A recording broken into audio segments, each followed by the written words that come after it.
What's up? Welcome back Hey. to another episode of the Game Plan.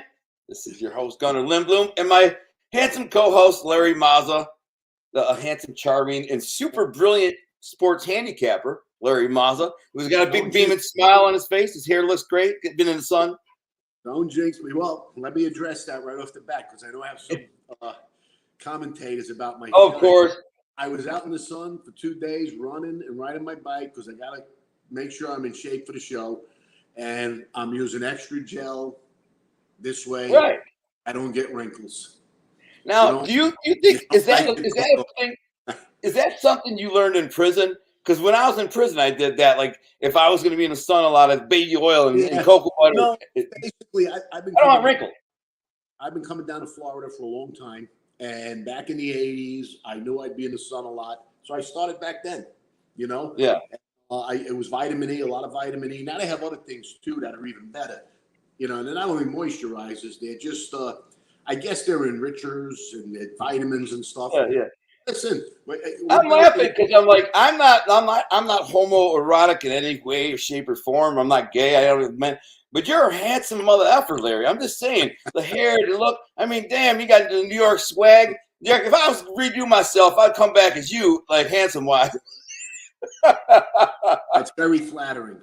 But I'm just saying that with no homoerotic undertones whatsoever. Men are gross. You can't get a bigger compliment than from another man about you. Yeah. Exactly. Personality. That's why when people say, "Hey, man, you're good looking to me," I'm like, when I met Asante, I said, "This is a man's man." I mean, he speaks well. You listen to him when he talks. He's. I mean, obviously, he's a handsome guy. You know, and to me, that was a man's man. And I have no problem letting him know that when I see him. You know, just I know. There have been a select group of weirdos who have implied, said things about you and me too. But I'm just saying, I'm like, do you know how ridiculous that sounds and childish and just straight up? Again, it's, you know, I go back to that word. So many of them, they got jealousies because they're not what they once were. They can't life. They can't better themselves in their new life. They're just reliving what they once were, and then when they do that, they become what they once were. That's nothing. Treacherous, envious, evil people. So and they're really nothing. They're just nothing. You nailed it. Well, you know what? We're lucky. There's such a few, and it's like Frank Sinatra said, too few to mention. Yeah, exactly. So I mean, you nailed it. Francis told me the other day in an email, because he asked how I was doing, if I was staying out of this dumb stuff. I said, of course, man. I said, me and Larry don't even engage the silliness, the super immaturity. He says, good for you for staying out of that. He's like, they talk about other people because they got nothing to talk about themselves. They don't have talent. They don't have personality. They don't have charm. They don't bring anything to the table. So what they do is latch on other people and use their names to drag through the mud to try to get views and likes and comments and donations and whatever. I said, I get it. We're above that, man. You know, I'm a world-class novelist. You're a writer, has an incredible story. You got a television show coming out. Everybody loves you. Everybody who meets you loves you. And you know what? They couldn't pick a winner if they had tomorrow's newspaper. Right. They picked the wrong team, so. Right. And that's how they ended up in that position with their haters. Segue into last week. Yeah, for sure. I'll look at some of these comments. And by the way, Larry went 10-4 last week, you guys. So that's damn good. Yes, and because there was one game. Do you remember? I was teetering. I says my numbers say Army could keep this close, but the point spread and some other things I was looking at made me not pull the trigger. I didn't pull the trigger. Wound up being a loser. They played a tough game. But Wake Forest, they're undefeated, and you got to give them credit. So maybe I got to overestimate them now instead of underestimate them. But anyway, and two of my losses, the Colorado State game, I'll just say this, the coach needs to be fired. And the Virginia Tech game was a heartbreaker. We were winning the whole game. They lost the last second field goal. It happens, you know. Yeah. Still 10-4. It was that's good, man. So that's why I'm back down south again. Where after the show, I got some meetings with some of my clients, and then we'll go to dinner. So it'll be a good night. I'm going to get right into this. Oh, go ahead. Well, I would say for anyone who's listening, not really into sports betting or whatever, and you hear 10-4, you don't realize how good that is. That's literally the opposite of what the house normally makes. So for every 10, the house will win 10 for every 4 that they pay out, and Larry's flipping that in his favor, your favor, everyone's favor, which is incredible. And the banks, the house, they hate guys like this, Larry. I had an underdog parlay, 2 underdogs. I happened to be on the pro games, which they pay more. Good at, but I was following some people that I watch. Mm-hmm. And last week was Tennessee against Kansas City and the Giants, and they suck. I mean, the Giants are horrible. But that money parlay brought back for a $500 bet. If you would have made a $500 bet, $3,800. So it's all about value too. Yeah, exactly. You said that. I used to handicap a lot for fantasy football also, and people would call me and ask for different. And I was on a TV on a podcast very much like this one, but it wasn't a sports podcast. It was way back, maybe 4 years, 5 years, when Kyle Murray was just getting into the NFL, the Arizona quarterback, and they said, "Give me a player that I should pick." And it was his first season. Arizona was not a very good team. And I said, this kid is so talented between running and throw. He's like Russell Wilson. Yeah. Like a Mike Vick. He's going to get on that field day one. He's going to have to do everything. He's going to get a lot of points just by mistake. Those guys called me back to say, how did you pick him? Because they were all picking, the regular names, Tom Brady. But if you take Tom Brady, you spent a lot of points. Yeah, you spent everything. Where if you take a guy like Kyler Murray, now you can pick out some receivers and some running backs, defense. I did a lot with fantasy football. I was in Vegas trying to hook up with somebody to do a fantasy football derby. And I had told him, set it up like a football, like a horse race. You put 12 entries every week. The house would do this, Caesars or somebody. And you have a tote board. The reason is you have fixed teams. Okay, the Tom Brady team, the Drew Brees team, the Mahomes team, whoever. 12 teams, and you balance them out. Now, the good handicappers will make the odds on that for you. Okay, they'll say, "Oh, Brady's playing at the Jets. He's going to light it up, so that's a check." Another team is playing in bad weather. The odds would change like a horse race.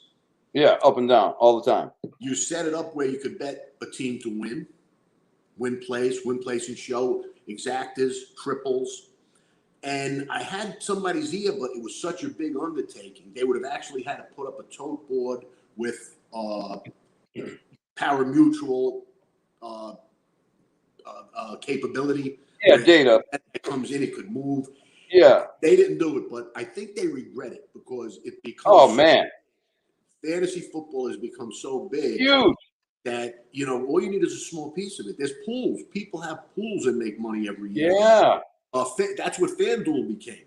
Really? And it went to court. Well, FanDuel started out like that, where it was only fantasy. Now they're into gambling too. But what happened was it went in front of a judge, and a judge decided that it's more like poker. It's a game of skill. By picking, it's not a game of chance. That's what they said. And it's not gambling. Right. And he's right. That's why DraftKings and FanDuel were able to continue on. Otherwise, they would have had a bump in the road. If that judge rules it's gambling and it's illegal in New York or whatever. Yeah. So why don't we start a wise guy freaking fantasy football betting league? We should start to get an internet and put it out there. Just something like that. Huge money. Yeah. Oh, absolutely. Get some investors behind it or somebody, and just have the software nerds do the. No offense to the software nerds, but if you had some really high tech, the software guys could design it and bang, and let the AI or artificial intelligence or whatever kind of do all the work, and then people could go in there, pool their money, buy teams and stuff like that. Probably kill it. Yeah. Okay. Well, let me get a couple questions. Got anything? Dan Moore, thanks for being here, buddy. It's my paisan. Daryl Marciniak. That's a tough name to say, man. Damn, but thanks for being here. Sport Brand, what's up? There you go. Ralph's World said, you guys need to talk about what our government is doing to us.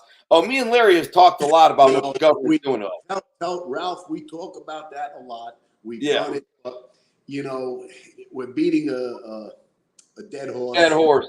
And we don't, and we wanted to go in a different direction. But I will say this: I put out a little thing on Facebook today because sometimes follow him on Facebook, you guys, because he posts every day really poignant posts about current events in government. Today was I listened, since you want a little politics, I listened to the puppet that calls himself a president. He was talking about this bill. So he gets there all nice and he starts talking about how it's going to help the old people. Now, hear me out. Hear me. It's going to help all the old people who they don't want to go live in homes. We're going to give money to all those people that are taking care of their families so I started out my statement. Joe Biden finally said something I agree with. I thought that was a great thing. If he can allot some money to help the elderly, it's a decent, good thing to do. Then he went on to say, and he wanted to help the kindergarten kids where they will have a fair shot. Okay. And he doesn't think, this cracked me up. He doesn't think anybody should have to go to a McDonald's parking lot to pick up the internet.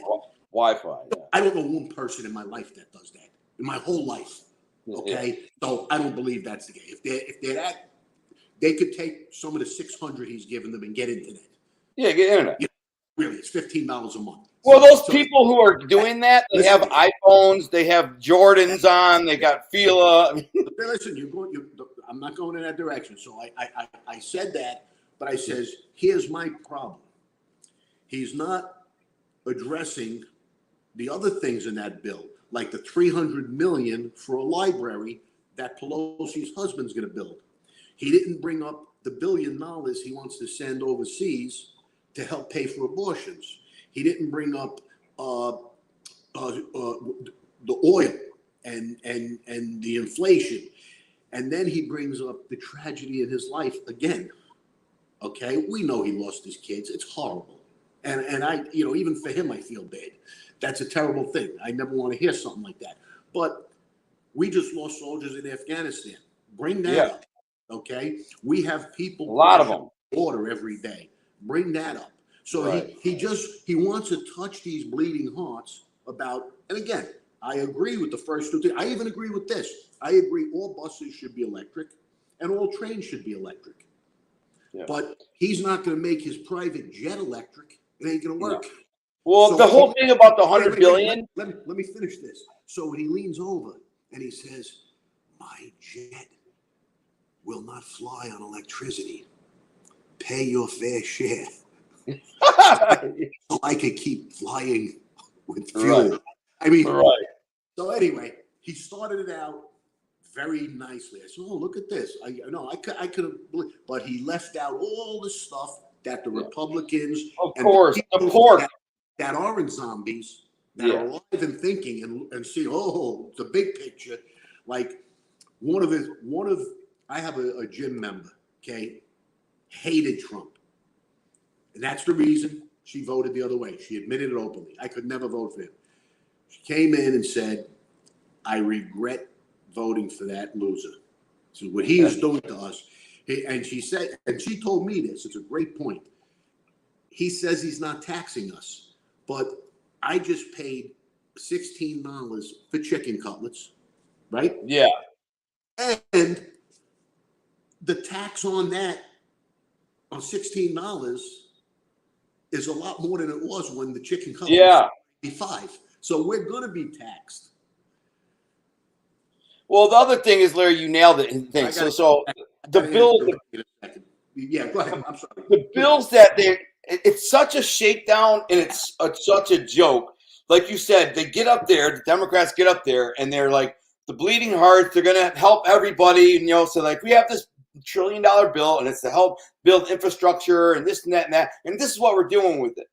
But the page, there's 5,000 pages in it, right? Parts that you don't know is $100 million is going to the Smithsonian. Why do we need? There are these tragic times of hardship and economic hardship. Why are we giving $100 million to the Smithsonian Institute that's not even open because of COVID? Why are we giving $1 billion to another country? $1 billion. These are our money. So what I'm saying is, it's your money, my money, his money, our money in taxes. And if we had to all sit there collectively and go, well, guys, what do you think we should do with this money right now? Don't you think we should all help each other, build some things, some businesses, build our manufacturing capabilities up to anything? Give us the money because it's our money. But no, you ship it overseas and they ship it over here and they ship it over there. And all of it's a shakedown. Trust me when I tell you that $100 million going for those abortions over there is not going there for $100 billion. There's about 10, 15 senators and people going, stuffing them billions in their pocket. Sure, some goes to a shell company, but it's like some kind of women's advocate group that's a shell, but the other 900 million goes right in pockets, and they're like smiling in your face going, we're going to do this to help you and that. Meanwhile, they're just stuffing our money in their pockets like madmen, and we're supposed to sit there and not say nothing. We're supposed to just sit there and go, really, dude? Well, I'm going to say something, but the problem is we have such a large percentage of the public at this point in our time, modern time, that don't know or don't care. They just want that little handout. I don't even care. Steal as much. That's what they're going to say. Steal as much as you can. It's from the rich man anyways. It's from the rich man, not for me. So they don't get, we're all paying it. Yeah. Do you know Lou Niglia? Somebody asked. I do. I've spoken about that several times. When I was about 13 or 14, well, when I was 12, my father put me in a karate school, and it was I wanted to say it was Taekwondo back then, like the most popular one, and I didn't really take to it. But after about a year and a half, maybe I was about 13 or so, I went over to Louis Niglia's school. I stayed there for several years, and so no, I do know him. He's a 4-time champion. He taught me a lot. I use a lot of what I learned from him. But the thing is, after him, when I came down to Florida on vacations and stuff, I trained with some other phenomenal kickboxers also, like Don the Dragon Wilson, Donnie Hare, Phil Collins, Dave DeQuala. I hope I said that name right. He gets mad at me. It's either DeQuala or DeQuillo. And well, that's good. But stay in shape, man. He's still teaching right down the street from my gym. So yes, I do know Louis Neglia. Your mind is still so sharp. I grew up with his younger brother, Joe, and we were all part of the dojo. So yes, I know him well. What about parlay cards for esports? Video games take skill. Do you know what he's talking about?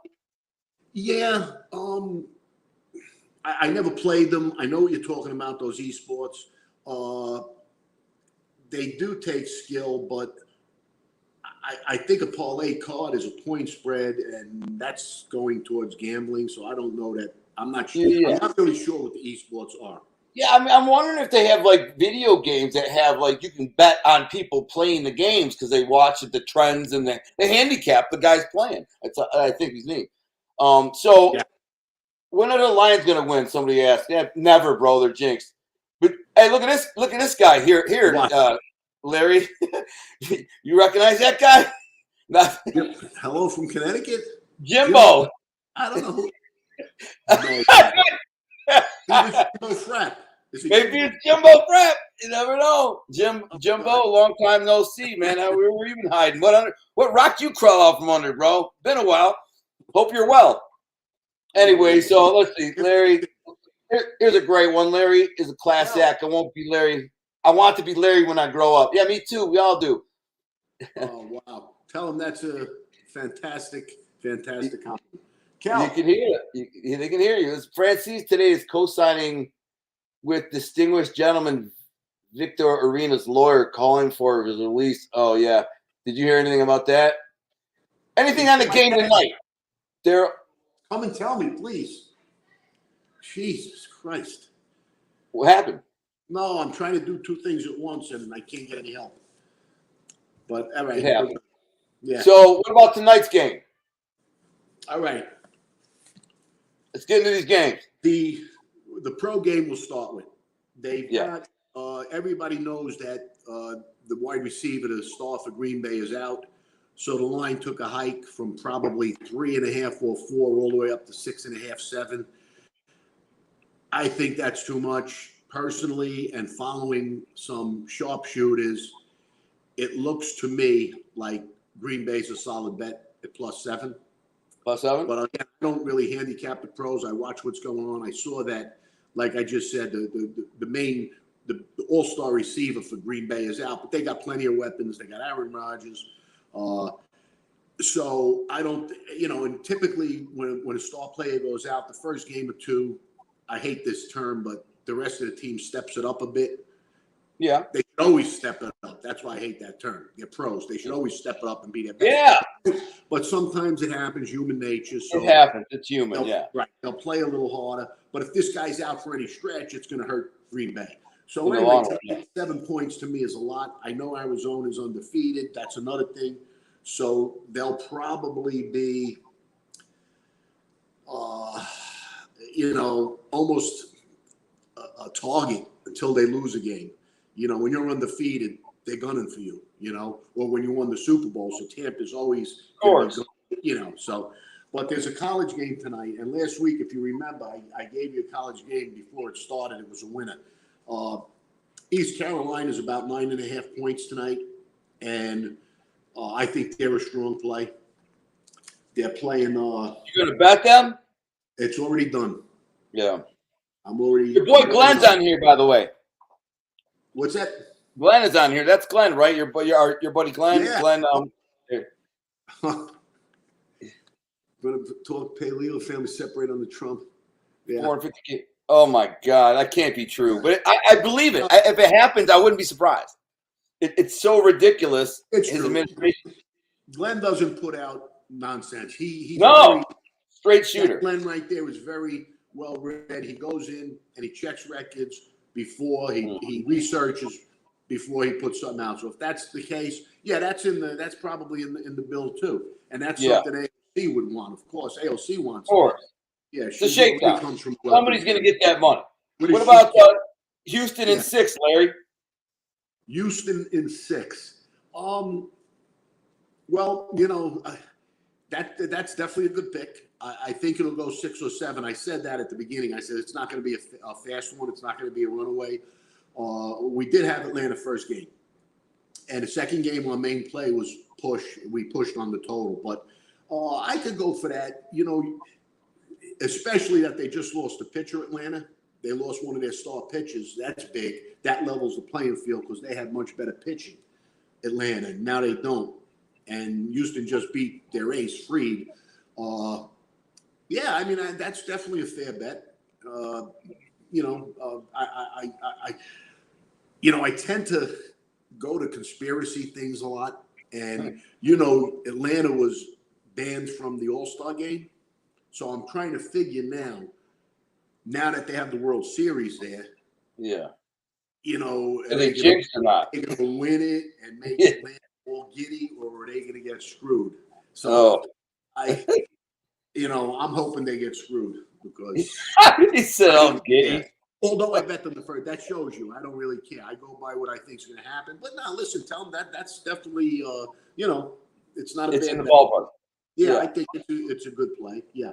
So I want to get these odds up here on my odds screen, so we see who's playing who. So you got East Carolina is playing South Florida. The reason I like that game is South Florida is a very weak team. East Carolina's at home, and the numbers match up really in favor of East Carolina from again position by position breakdown. Yeah. Yeah, this is a good comment, but I mean, I'm just saying, but you're right. If China says you got to give us all the money you owe and we can't pay them, and they decide to cut off trade with us because of it, our way of life changes. Our economy collapses. It implodes instantly. Everything's gone. 90% of the people are out of work. There's no more money coming in, nothing, because we sell all Chinese goods. Right. Everything we sell, everything we own, it's all Chinese goods. They got 2 billion people to provide for, so they can just start providing for themselves, and they just make the stuff for themselves. And they're like, here, everything we're giving to America, we're going to give to you pennies on a dollar because we're making it. Here you go, have free stuff. It's a communist government; they can do that. Everybody's making stuff for everybody. Now we're sitting there going, wait a minute. I thought you needed us. They're like, no, we don't need you. So either give us the $1 trillion you owe us, or whatever it is. I think it's like $100 trillion or something. And then they say, no, okay, collapse. Well, we'll destroy America with never firing a shot. That's my new book, by the way. Yeah. No, good. I remember you were talking about it. Listen, those are all things that can happen if the chips don't fall the right way. Yeah, exactly. Listen, we're running a little late, so I want to get let's go. The weekend. Okay, last week, one of my plays was Miami in college. Okay, I said they would win the game, which they did. They were underdogs. And I said it would be a lot of points, which it was.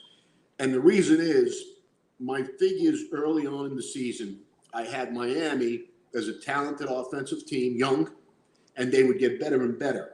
All you said that. Hurricane fans were jumping on the bandwagon too soon. So they can jump on them now. I like them with they're getting like 14 points, or maybe a little less now.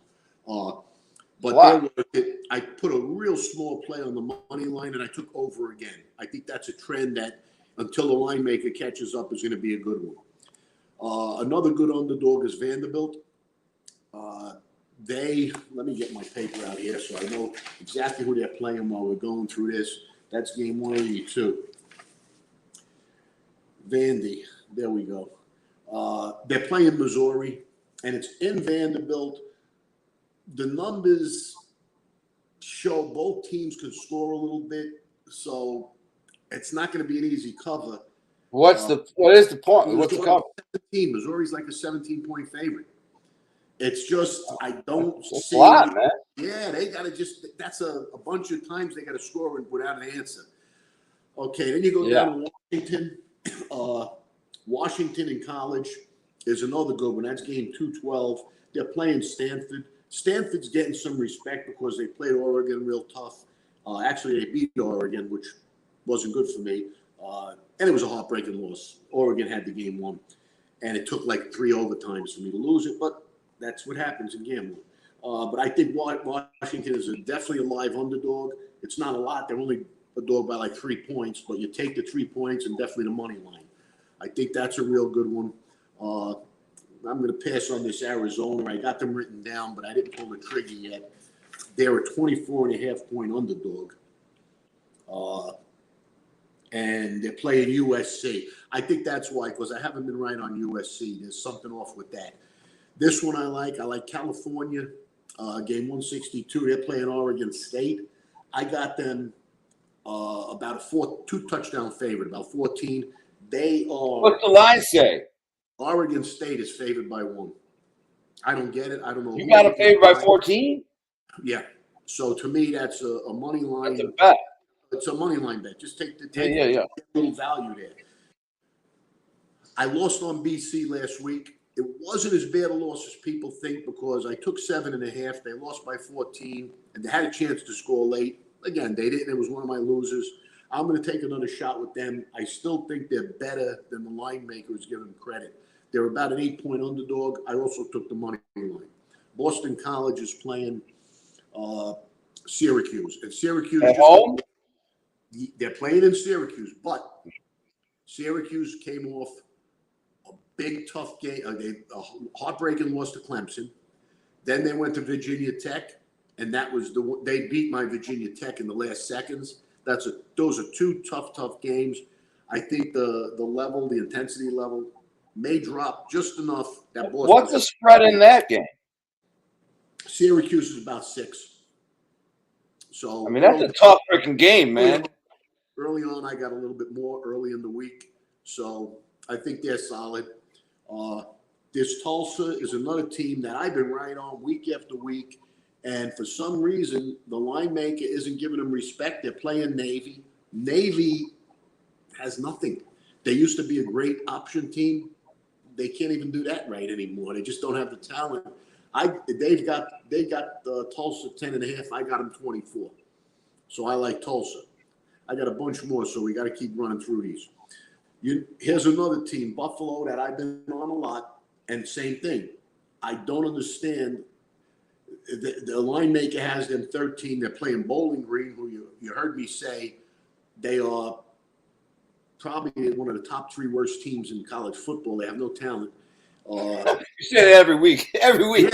Yeah, and I keep winning, going against them. And I got Buffalo 25. They got them 13, so Buffalo's a bet.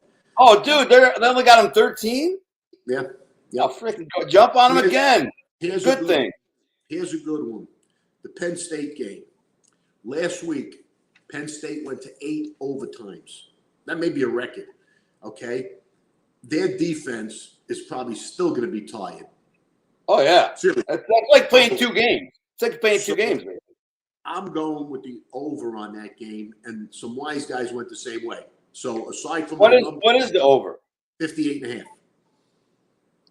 Man, it's not that high for those teams. Ohio State. No, but you're right. They're not going to score their the defense might be real tired, so they might get scored a lot on. That's what I'm saying. It's going to go over. Yeah. Exactly. And they both have good offenses, so I think they're going to show up. Yeah, they're going to go over that. Yeah. Go over that. You would think. Okay. NC State, I got game 126. The line maker has them 6.5. I got them 14.5. And they're playing Louisville. That's another one that could come back and haunt me because they beat me last week, Louisville. But we'll see. If they beat me again, I got to figure I don't have them figured right. Well, your system's not working for that team or whatever. Well, no. Your scoring guys too different. You're right. You're scoring. It's the information I got on the team that I put into my records for scoring. It's probably not right. I probably need, it happens. Yeah, but you adjust it. You can adjust it. Well, I have been. So let's see. We'll see. But like I said, that's 205. This game. I'm going to tell you something. Is if I'm right on this, I'll even. You what? What do you call? I'll shock myself. Charlotte is a 18 to 20 point underdog. I put a small bet winning the whole game outright. Yeah. But I took 20 points. I don't see it. I got the game almost even. Yeah. Yeah. That's what Western Kentucky. I mean, it's not like Kentucky. It's Western Kentucky. Yeah, that's a great bet. Like South Alabama is in Alabama. There's a big Right. difference. I don't get that. Unless there's always a possibility there's some injuries or flu bug going around that I didn't hear about. I should know that. I haven't heard anything, but I don't. That's a real weird game to me. Okay. Yeah, minus 20 is a lot. Yeah, and when you got them almost even. That game, the numbers say over also, and I'm pretty sure there's some sharpshooters on the over also. It just shows like a shootout. I think both teams are going to go up and down. Nobody cares about the game. There's going to be no intensity. It's a bunch of offensive players having fun. Yeah. And typically, the wise guys come up with games like Charlotte and Western Kentucky because you can find something there. All right, next game. Lee Cole says he guarantees Green Bay does not cover tonight. Guys guaranteeing stuff, man. So what does he say? Arizona's going to win by more than 7. All right, good. Listen, he's guaranteeing it. I mean, it's pretty. What do you think of that? I already told you I'm not going to waste my time. 6. I already went over that game. Yeah, exactly. So 117, Southern Miss. I mean, he's entitled to his opinion. Oh yeah, everybody. Yeah, of course, it's his money. So right. Whatever he wants. But again, that's a typical square statement because you never guarantee. Anybody that guarantees rip up their number. Okay, that's number one. Number two is Arizona's 7-0 and they're playing great. That's why gamblers are usually broke. But okay, this game, Southern Miss, 117. Or is it 177? 177. I'm sorry.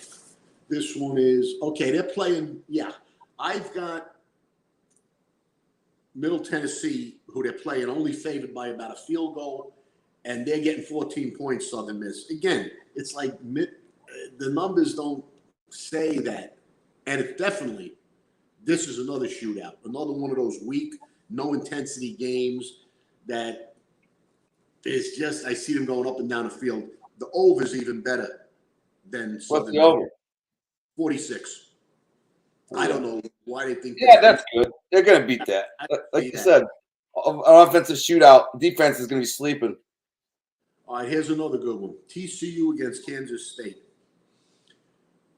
They got Kansas State 3, and I like this a lot because when my numbers are like here, I'm good. Kansas State is a 3-point favorite. They're at home. Okay. I got TCU 7.5. I took them plus the money and plus the points. That's an upset special. Kansas State is good. TCU is a little better. TCU is going to score. Kansas State going to have a little trouble scoring. I'll almost give you the score of that game. 28-23 TCU. Well, I was going to say 23 myself. Yeah. I don't know it like you, but I was going to go. I just see them winning by almost a touchdown, something like that. Yeah. Field goal. But anyway, all right. Oklahoma, I'm not going to get too into this. They're playing Texas Tech. They've got the line 17.5. I've got it about 25, but it's Oklahoma. Okay, so it's like me picking, like Lee did, Arizona. Is, of course, you look at the paper and you look at the newspaper, and a lot of people go, duh. It's like if Mike Tyson was fighting me, who are you going to bet? Mike Tyson. Right. I don't need an expert to guarantee anything. Right. And unless he's on a lot of drugs and I have a chainsaw, I don't have a shot, But if under those circumstances, I can win if I have a chainsaw and he's drunk. Well, here's the thing. I disagree with that. I think you could go in and get lucky and get a good lucky punch in. Not against Mike Tyson, because I don't. Yeah, he's old. He could come in there drunk or on drugs and sleep, whatever. You wouldn't need a chainsaw. You might get lucky. Probably not, but maybe. I'm talking Grandpa Mike Tyson. I'm talking Mike Tyson. In his prime? Oh, hell no. Yeah, in his prime. Yeah, you ain't got a chance. You can't even. No, you ain't got a chance. In his prime, it's over. Right. Yeah, even with a chainsaw, you might be in trouble. Game 213, because I only got 5 minutes. I want to finish. I got 6 more games. 213 is Fresno. This is a game that the team that I've been right on all year. It seems like the line makers ain't giving them respect. You said that last week about them. Did I? Yeah. Okay. Well, San Diego State is at home, and they're a decent team. I've been right with them all year. They have San Diego State 1. I got Fresno 7.5. So it's another one of those games that I think the numbers are right. And I see Fresno beating them. Same thing. I'll almost give you a score there. I'm going to say Fresno, they're going to score in the high 20s to 27 to 27-17, 27-20 maybe. And they're underdogs. So Fresno's a solid bet. Game 208, Colorado State is playing Boise. Both teams I've been good on, okay? Both teams I've been good on all year. And my numbers say Colorado State is a 7-point favorite. They're a 2-point dog so I'm taking the money line. Yeah, that's a better. And the points, and I do see that game staying under. I don't think there'll be a lot of points. It looks like a defensive game. What's the under? It's a 53.5, maybe a little lower now, maybe 52.5. But that game. Did you take the under? Defense and running. So are you taking the under on that too? Most of these games I told you I played already. Some I'm going to play. Okay, game 139, Rutgers. I started out real good with Rutgers all year, and then I didn't pull the trigger on this one yet. So we're going to skip over that, but I do have them a little. The line maker got them 1. I got them 6. So it's not as big a swing, but I didn't pull the trigger yet. It's still a swing. Yeah, yep. He had 136 UTEP. They're playing Florida Atlantic. Florida Atlantic is 12. They shouldn't be 12 over Detroit High School. They're not that. Really. Right. They shouldn't be 12 over anybody. UTEP's no bargain either, but I got the game about 3, a field goal for Florida Atlantic. So I took the underdog there. And 2 more games and we're done. 174, Old Dom. Let me see it. Now, this is a team again, same thing. I started out really good with them. No, I'm still good with them. Liberty is the one I went bad with. I stopped with Liberty. They have so much talent and they're not doing well. Old Bad coaching. I got Old Dom -5. The book got Louisiana Tech -5. So that's a good play for me. I took the dog, the money, and I took the points, plus the 5.5 or 6, whatever I was able to get. I like them. That's a good dog. And here, the last one is game 204, Arkansas State. Again, it's like I said before, they're playing South Alabama. Just because the name Alabama is in there, they're a 10-point favorite. They're not good. They're not good. And neither Arkansas State's no bargain either. But there's another one of those games. It's going to be a shootout, no intensity, no defense, like a sprint, like flag football. Yeah. Okay. What's the over? It's 66.5. So they're great. They made it high. That's up there. But I could see it. I could see halftime, both teams in the 20s, and I'm taking Arkansas State plus the money and plus the points. So there's a lot. Now I'm going to tell you what. I'm hot deeper into the season than usual. Normally, right about I got another week. About November, the line maker catches up. So where you get 15 games, I may be able to pull 3 or 4 out, and that's fine. I take a back step until the bowl games. When the bowl games start, I got the edge on the line maker again because I have time to handicap and look. Everything's changing. Right.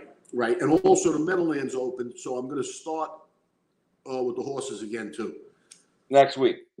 Yeah.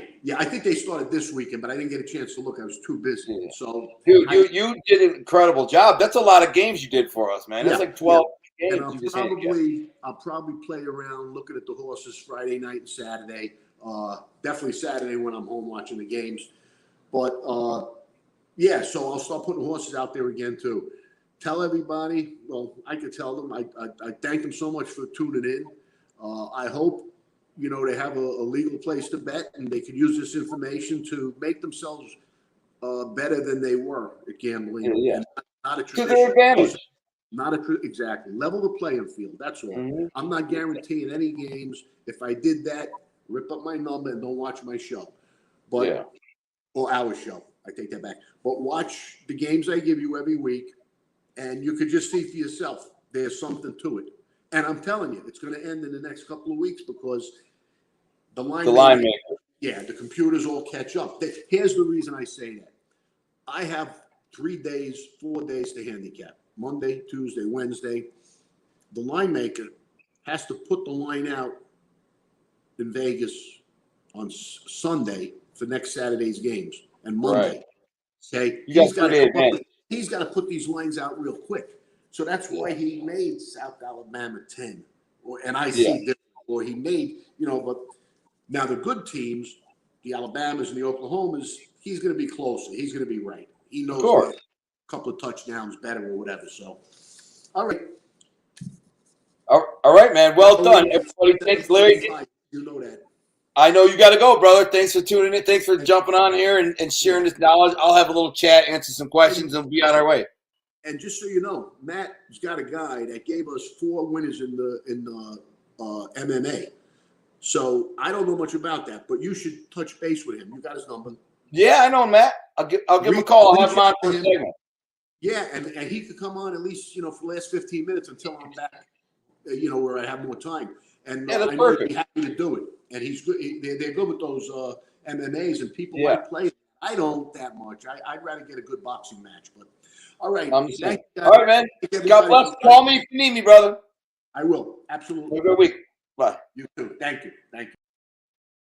Well, there it is. Larry's picks of the week.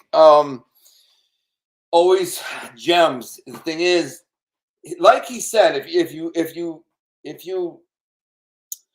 it's such a science. This and I've been around it. I was around it my whole life, and I was never into it. Just so you know. And by the way, I cut my head shaving, so that's why I got a Band-Aid. And I didn't get whacked or something, with a hammer or something like Steve, my boy Steve. But when I was young, around all this sports betting crap, dude, like I didn't want no part of it. None. I didn't care about it. To me, it was like Chinese. I liked watching football and I liked playing football. But these old Dago men that I was around, these old Dagos, these old freaking wise guys, oh my God, they're just like Larry. See what Larry does and how he talks and everything. they were all like that. So in my living room, you know, and especially Saturdays, when back then college football was primarily Saturday and then Sunday football Mondays. There was none Monday night games, but primarily Sunday or Saturday was the day that all the old Dagos got together, all the wise guys, and they would sit in my living room and they'd have 4 phones going. People would be calling, you know, you have cutoff time like an hour before the game, and it was just nonstop. And they were just saying what teams got what line, who's going what's the points are. These guys are taking out bets, whatever they can't. They're like, you know, hold on a second. And they go, Tony, can you take freaking 20 on this and that? And he'd be like, no, but freaking Mike got it. I get Mike on the phone. Mike, I got 20 for you on this with the spread. Blah, blah, blah. No, call Vegas. They'll take it. Boom, call Vegas. So it was just like they were nonstop. Here I am as a kid and teenager and stuff like that. Don't look fun to me. That looks like a lot of work. Now, I didn't know they were raking in the money, where I mean just, you know, like a Saturday afternoon, they'd all make like $20,000, $30,000 a piece from one Saturday a piece. Then the big games, you had the March Madness tournaments and all those. It just went on and on. They just stopped. Meanwhile, I wanted no part of it. I look at it and be like, that's too much work, too many numbers. My head, I don't like. And like my grandma would help. She would write all these coded like at the end. They were like so and so owes this much for so and so. It's all coded and through these ledgers. And then she like had books of them. And then the warehouse down in Eastern Market, like boxes of these things. And they were all just coded, you know, betting ledgers, whatever, and tickets and whatever. And I was like, man, I'm not good with numbers, so I wasn't into it. But it's cool watching Larry do it because Larry brings back that memory. It's like bringing me back to my childhood. It brings me back to when I was a kid or a teenager. He, in a lot of ways, reminds me of my Grandpa Toko. I need to post a picture of my Grandpa Toko at his age. I think I have one. And they look similar, you know, and they have a similar manner about talk. Obviously, he's got like a New York accent and stuff like that. But they're both, I think Larry's Sicilian. Whatever the case, they look, my grandfather's 100% Sicilian, and he has a certain manner about him, a certain way he talks and acts and stuff. So I'm sitting there just like, damn, it's like back in the day. And of course, obviously, when I got older, I didn't do any numbers running. I mean, I did it a couple times. It was too much work for not enough payoff. I was lazy. I'd rather just go rob a mother effer, a dope dealer or something, or sell dope. But when I got older, when the bookies needed collections, they needed a guy to go collect money, or a guy was giving a hard time to a bookie, or a bookie was giving a hard time to a frickin' square, whatever the case was. I would get called in sometimes by Tony Jack. Started with my Uncle Pete, but Tony Jack kind of found that I was ready and willing to go slap somebody around. And it wasn't like I did it a lot. I only had to do it a couple of times. Like, you know, just go freaking rock up on a dude and say, hey, Tony wants his money, punch him in the face a few times, beat his ass in front of a bunch of people. And it would get back to everyone. You know, the guy would show up, a black guy, bust his face, what happened to you? Freaking, you know, Tony's guy came and slapped me around. Then I show up at the track, the Hazel Park racetrack, where all the gambling degenerates are, and the guy's like, that's the mother effer right there. And that's freaking, you know, that's Alonzo or, you know, Gunner and Kompatsu. They call me a lot of things, but, you know, me. And they're like, that's Pete Toko's nephew. And you're like, all right, so he's making people pay, huh? And I remember being there, and I've said this before, but I would, my eyes are bugging me. I would make people, I would loan guys money and then make them pay me in front of the guys that they already owed, bookies and loan sharks. And those guys would all get mad at me about it. And I'm like, whatever, man. You know what I'm saying? What he owes you between you and him. Today, I'm here taking this freaking money. What? Green Bay +8? They changed the spread? Is that what you're saying, Chris? 0.7 times by the Lions here. Oh, Chris Mason says, I've got my gut punched 7 times by the Lions. I don't even watch the Lions because it's a bum. FPS is going to drive to my property and ambush you with a right hook when you're hunting. What are you going to do about that? I would love that. I would love for him to come say hi on my property. I'd love it. I'll stick my chin out. I'm like, I'll give you a running start. You better make it count. I don't really have nothing against the dude. I just think he's a dork. Other than that, it was whatever. What's up, big man? Michael Ruskoff. I wish I could understand handicapping. You don't understand handicapping? I know it can be difficult to understand, you guys, the handicapping, but it's really not. So the line maker looks at the games based on the teams based on talent and records and injuries and everything, and he kind of makes the line what the game should be, over, under, whatever, minus, plus. And then Larry has 3 days to look deeper into what he's called the line. And lots of times it's flawed. He has a number system. Every player has a number, a +5 or -5 or whatever. So if a really good player is a 5, and every position has a number. So you got a 5 here, 5 here, 5 here, but over here you got a 4 and a 3 and a 2 and a 5 and a 4. So if they are out of balance, the overall number tells him where he should be betting and gives him it's equation. It's science. It's math. And that's what they do. Back then, I'm not sure, to be perfectly honest, the system that my grandpa and those guys used. Something like that, I'm sure. They were able to take, whatever information they had. They were connected to a lot of people in the system, too. Like, they had a lot of friends that were coaches or assistant coaches or worked for, like, college coaches. I mean, athletic trainers, all kinds of people, man. More than you'd ever believe. And in the pros, too. In the pros. In fact, they got in trouble for some of that. Like, they had their hands in, like, the Lions, the Pistons, boxing. Tommy Hearns was friends with my grandpa. I remember Isaiah Thomas was on the newspaper for a while. He was a famous Piston. And I remember working security at a casino night at the Wolverine golf course. Or was it Wolverine? It was the I can't think of the other. Damn it. But anyways, a famous golf course right outside of Mount Clemens there. And he comes walking. And keep in mind, this is an NBA player. I'm at the door checking IDs to come in. And if you're not on this list, you can't get in. I'm like, he's like, Isaiah Thomas. I'm like, you got to be freaking kidding me. He's on the list. Go. I could not believe it. I probably shouldn't have said that. I'm probably gonna get sued for saying that. So Isaiah, please don't sue me, man. You remember. I'm just saying.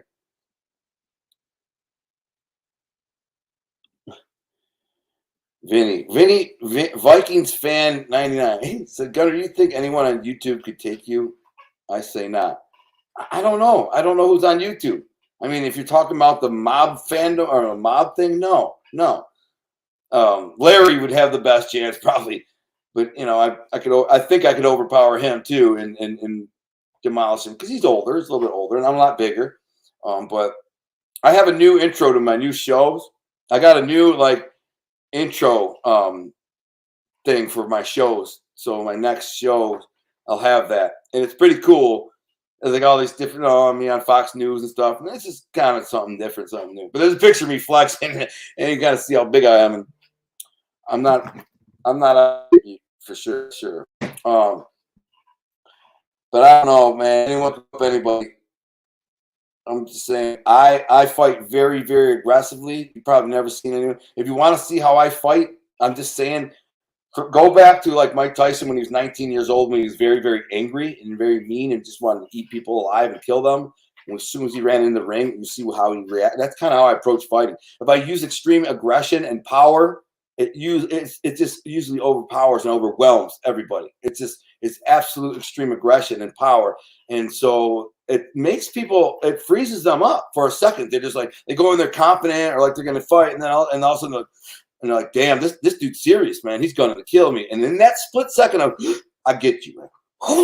And it's over. So usually, I'm just saying, I'm not saying I couldn't go in there and get whooped by the Paul brothers or one of them. I'm not saying if they were able to jump around and weave and circle around me and pop, I don't know. I'm not confident saying I could beat anybody. I'm just saying that's how I fight. If I go in there, I'm going in there like I'm going to kill you because you raped my mother or something. That's what I'm thinking when I go in. Very angry. And I'm going to win. I don't want to fight. Think I'm going to stay in the ring fighting and boxing and roll around or whatever. No, I just get it over in like 10 seconds. And I'm there out of breath. Hopefully that's how it goes. That's how most of my fights went in my life. The guy gets tough and then I let him have it. But most guys aren't fighters. They pretend to be. Most guys do pretend to be tough when they're not. I'm just saying.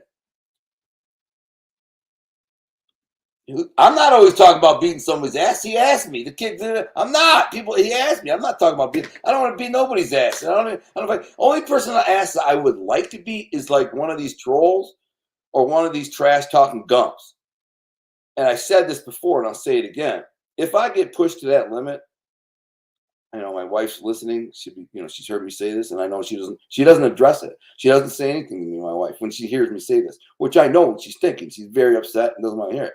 But if I decide to go that way, I will fly to a city and I will get in an Uber and I will go to a guy's house, knock on his door, grab him by the throat, pull him out of the house, bash his face in, and say, "Here's my card. Tell the cops to come get me." And then they come. I'll go bond out, get a lawyer, fight the case, get probation, and that'll be that. That's how I'd handle it. I'm a man of honor. Disrespect my honor, and I will come for you. I'm not a troll. I'm not going to pretend or talk, whatever. I just go there. And the best part is I got friends right now. If I call and say, "Let's go," they book the flights, and they'd say, "Listen, I'll cover the bond and the lawyer. Let's do it." Or they'll say, "I'll do it. You don't do nothing. You just video it. I'll do it. I'll take the case. I'll eat that case for you, Al." I'm like, "Okay, I'll take the video." And I'll sit there and video the whole thing. And then I'll put it on YouTube, make a guy freaking famous. And then we'll get a case, go to jail. We're not afraid to go to jail. It's about 15 years in prison. You got a bunch of money for lawyers. It's nothing, man. You get probation. The key is to not kill them while you're smashing their face. That's one of the problems. You don't want to hurt them too bad. You don't want to cripple them. You just want to beat their ass, smash them up a little bit. Teach them a lesson. Now, that's the only thing I'm talking about. And I don't want to do that. I just want to go fishing. I want to go hunting. I want to enjoy my life, publish my books, and just be a normal person. I don't want to go that way. It's just the best thing anyone can do is leave me the F alone. I just put my videos out there, my show, and that's it. Don't say my name. Don't push me. You know what I'm saying? You want that. Gunner stays making threats. Nah, bro, I'm not making no threats to nobody. If I make it's not a threat, I'm telling you, I'm assuring you what will happen. If I want to threaten somebody, I will say it. And then I'll go do it, and that'll be that. And then cops can rewind and use the tape as evidence. I don't care. I'll look right at the judge and say, "Listen, man, it is what it is. Do what you're going to do." You can put me in prison for freaking years, not for beating somebody's ass who had it. My name is Gunner. My real middle name is Gunner. It was an idea of my dad's, so not entirely sure what it is or how it came to be. I have really no affiliation or ties or knowledge of my family on my dad's side. I had grandparents. They weren't very nice. They didn't really like me. My dad's side. I saw them a couple times a year. We'd go up north. They live way up north, like 4 hours away. Like twice a year, we'd go there and see for a weekend.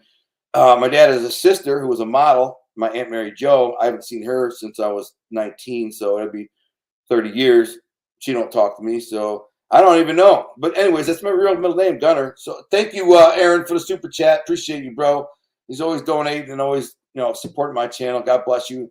I hope I can live up to your expectation of content and hope keep you busy. I hope Larry, by the way, guys, I was saying this. Larry comes on here and gives all these picks, man. And God bless him. He's my boy, and this is our show, and we do it together. But really, I have no knowledge of this stuff. I'm not a shark. I am not a handicapper.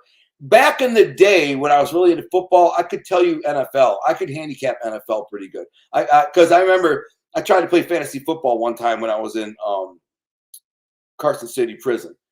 I never played it before. So anyways, I take my thing and I start with the draft. And I draft all these weird players. The strange thing was, like, nobody picked Barry Sanders. I remember that.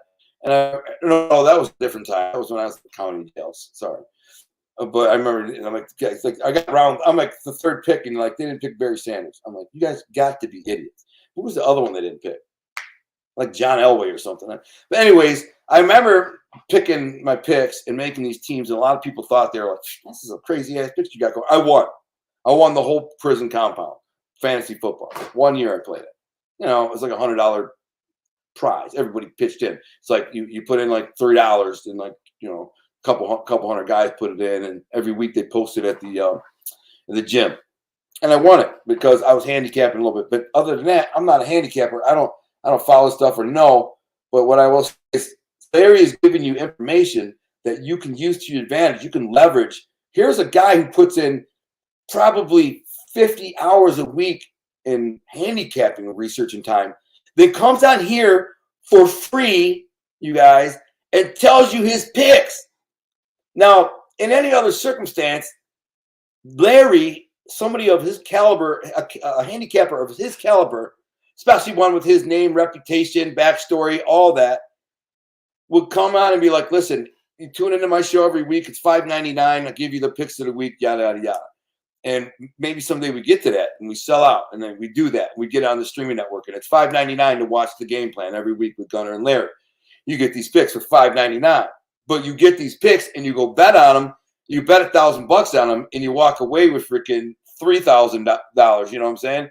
So $5 a week for a $3,000 advantage at the end of the week. And for the most part, this is consistent winning. If you bet in the right places and the right values, listen to Larry. He tells you where to go. You know, the parlays, the overs, the money lines. He'll tell you where to go. If you do that with your money, and just the way, basically follow him. That's it. Nobody's. If I was a bettor, which I might at some point, to be honest with you, I would just, Larry, here's $1,000. Do what you're doing. Just divide it up. Whatever you're betting, I'll take it. Because he's winning every week after week after week. We went 10-4 last week. I think we went 9-2 the week before. The week before that, like 7 out of 10. It's on. I mean, you guys batting at like 75, 80%. I mean, there's no investment in the world can get you that. Nothing. Not Wall Street, not crypto, nothing. Just so you're. I mean, it should be called Money Line. This show, not the game plan. I mean, straight up, man. Get some money. George, thank you for the super chat, brother. My boy George, thank you, bro. Appreciate it. George is in Vegas. I called him the other day. He butt dialed me by accident because he always sends me old school rap videos like that we both like Cool G rap and stuff, like old school rap videos. It'll just pop up on my phone. I'm like, well, I'll listen to it.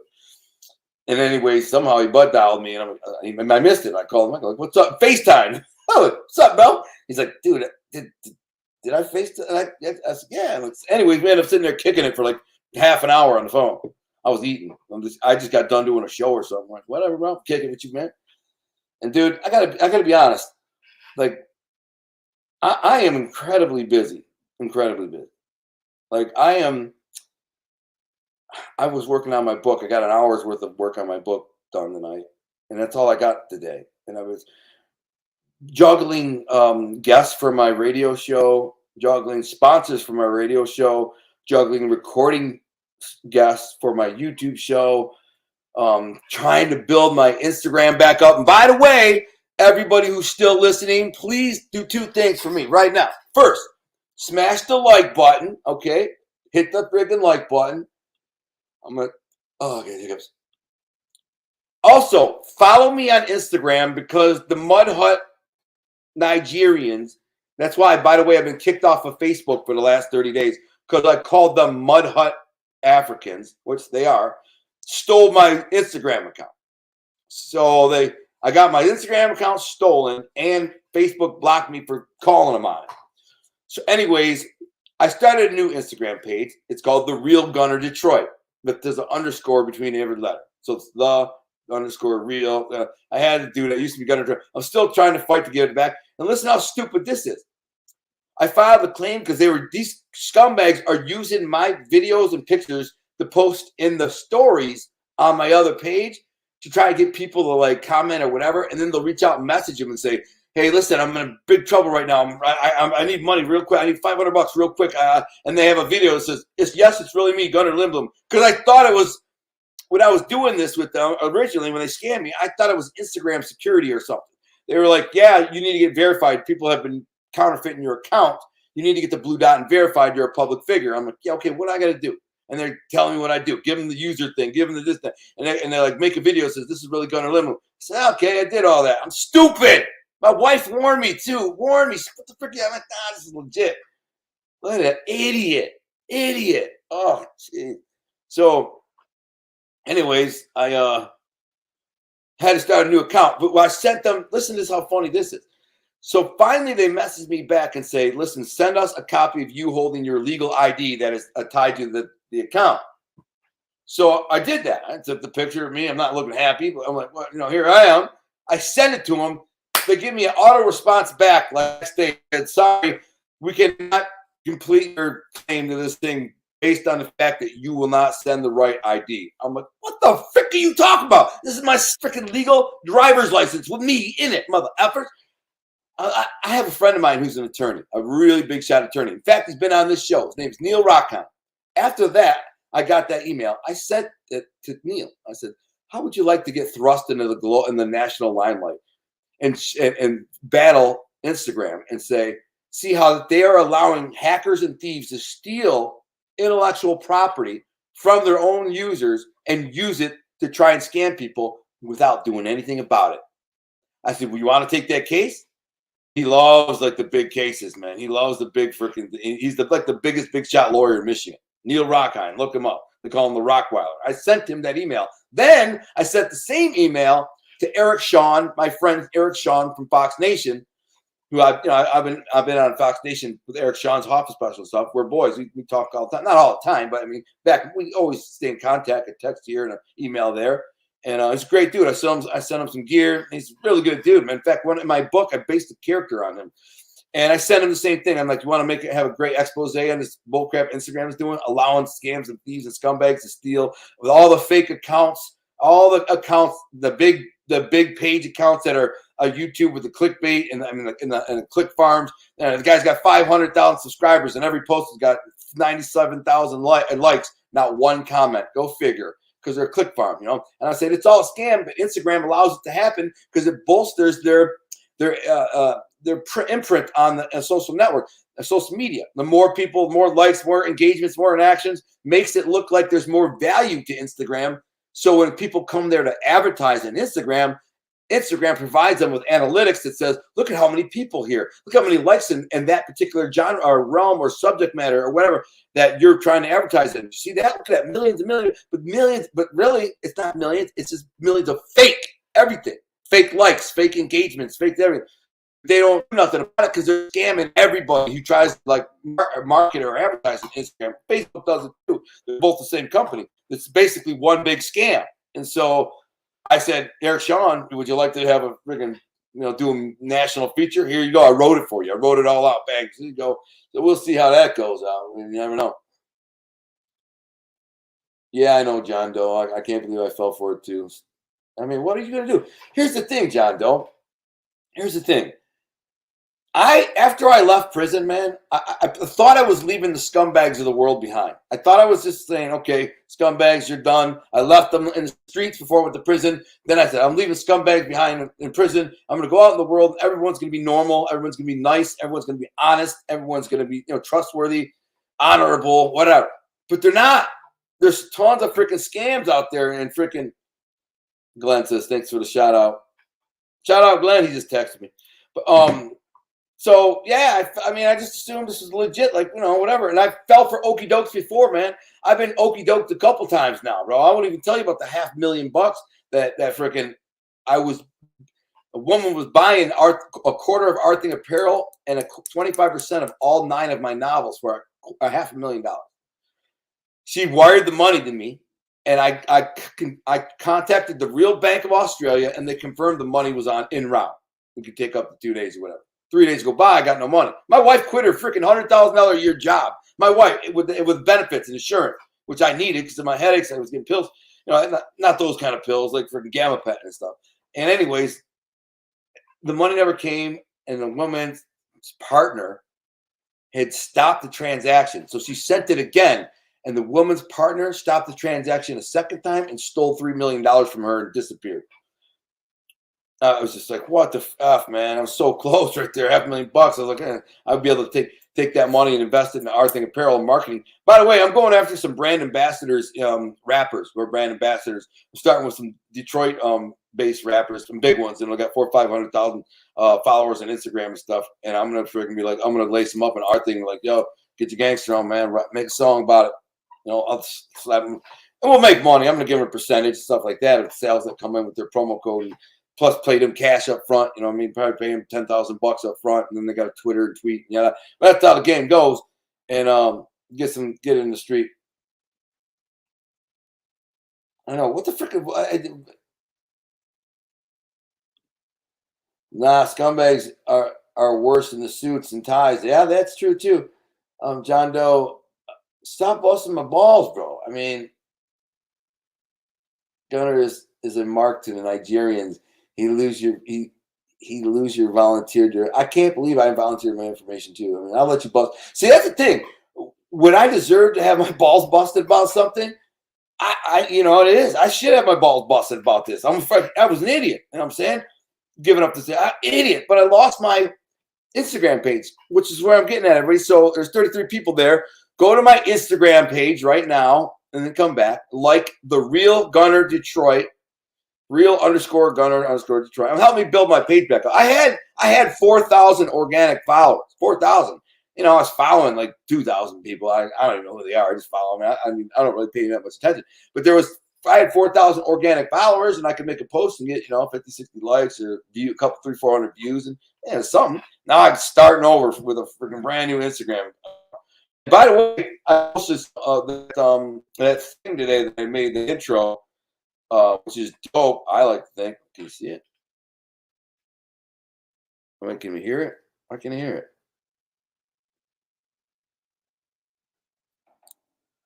Former prisoner in raid.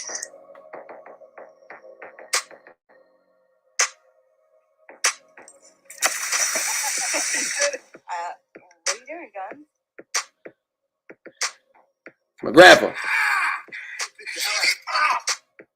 Wanna see you with your hands up.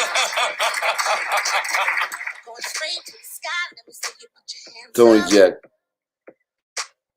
Cause we do till we die and we on another level. I'm at New York City. To the first got a piece of the pie. Told you once, told you twice. That we only got one life.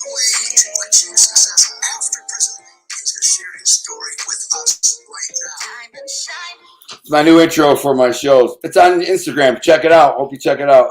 I mean, I'm not great with editing. I was gonna reach out. Like I actually reached out to the guy who's always busting fat balls, Sicilian balls.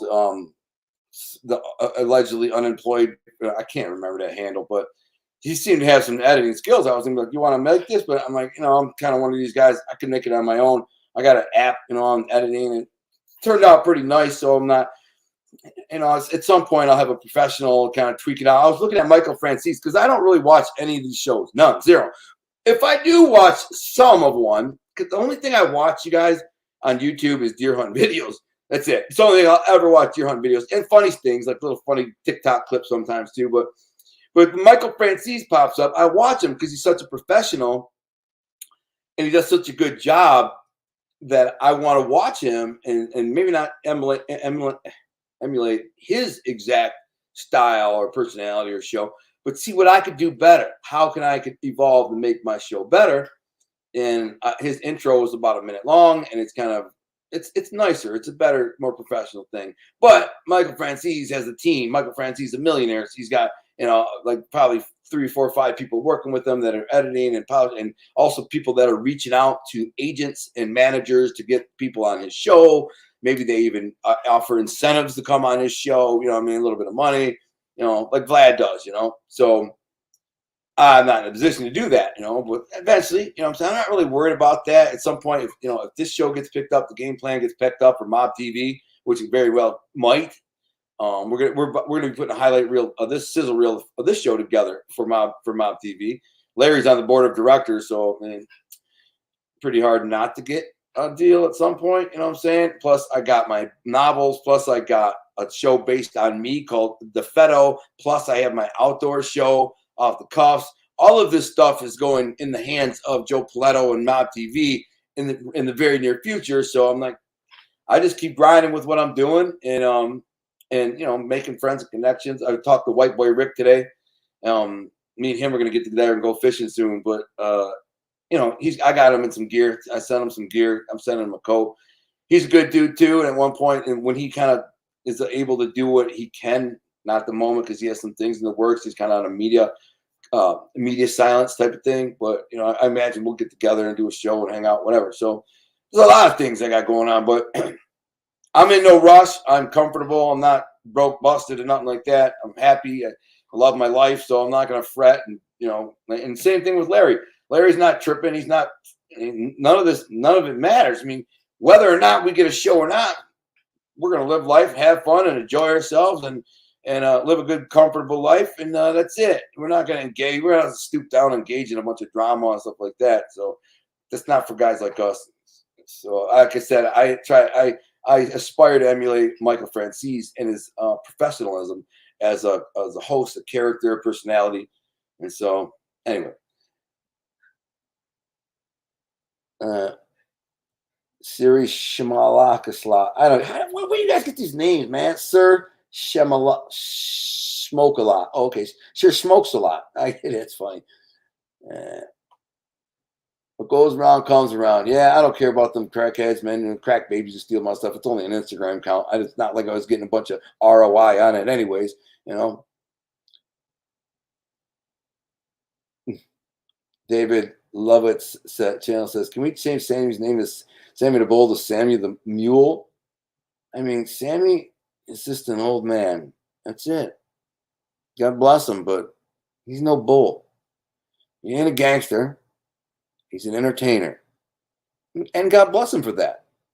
He seems to be doing well at entertaining the masses of, mob enthusiasts in the mob group. He's got his cadre nucleus of, he's got a big nucleus of mob obsessed, but they're from around the world, all over the world. And they don't know the rules of mafia, omerta, you break it, you don't. They just know he's on TV, he's mob boss, he was with John Gotti, he went to prison, and now he's a mobster on YouTube. I'll watch him, I love him. They're from Latvia and Estonia and, Germany, and then, even the people in New York, they seem to love the guy, but a lot of people hate him. Let's say that. Eric Sean is the man. Sport Brand says, Eric Sean is the man. That guy's great. Way better than POS Chris Wallace. I'm gonna take a screenshot of that and send it to Eric. It's funny right now on the phone. He'll laugh about that. Eric Sean's the dude, man. That's my guy. He's a good dude. I sent him jackets, hats, shirts, everything for him and his son Ollie. I call him Ollie. His name's Oliver. I think I'm the only one who calls him Ollie. He's a good dude, though, and he's got my back. If I called him right now, he'd answer the phone like, "What's up? What do you need?" Sometimes he'll call me out of the blue and we'll talk for 2 hours. He knows I'm real smart. He's reading my books too, and he's impressed. By the way, I don't know if you guys know this, but Eric Sean is the reason The Irishman got made. So if you don't know that, you do now. Eric Sean took that book from the agent and had dinner with Martin Scorsese because he knew him. Eric Sean lived in Robert De Niro's building. They lived in the same building. So he said, De Niro, can you set up a dinner for me and Scorsese? I want to meet and talk about this book. So they did. So their wives met for dinner. They sat down for dinner. He pulls this book out. He says, listen, this book would be an amazing movie. So they skim through it, talk about the story, whatever. And Scorsese says, yeah, this would make an amazing movie. He says, you want to do it? He says, yeah, let's do it. All right, shake their hands. Like, we're going to make a movie, right? So a couple weeks go by, nothing from Scorsese. He sends them a message. And they're like, yeah, I'm a little busy right now, but we're going to get to it. A couple months go by, here's nothing. He's like, I guess Scorsese, is too busy, not going to do it. It is what it is. Boom. 2 years go by, and Netflix announces that Martin Scorsese is doing this movie, The Irishman, but without Eric Sean as a co-producer or showrunner or whatever it was. They basically backdoored him and dicked him out of any piece that he could get. So it was all Eric Sean, and so all Martin Scorsese. So Scorsese basically stole the idea from Eric Sean, this news broadcaster from New York, Good dude, too. Super nice guy. Just a sweetheart. A little tiny guy. A lot of people don't know that. Sorry, Eric, if you watch this, I'm giving it up. But he's real little. He's only like 5'4", just a little short guy, but just a sweetheart of a guy, man. And I like him.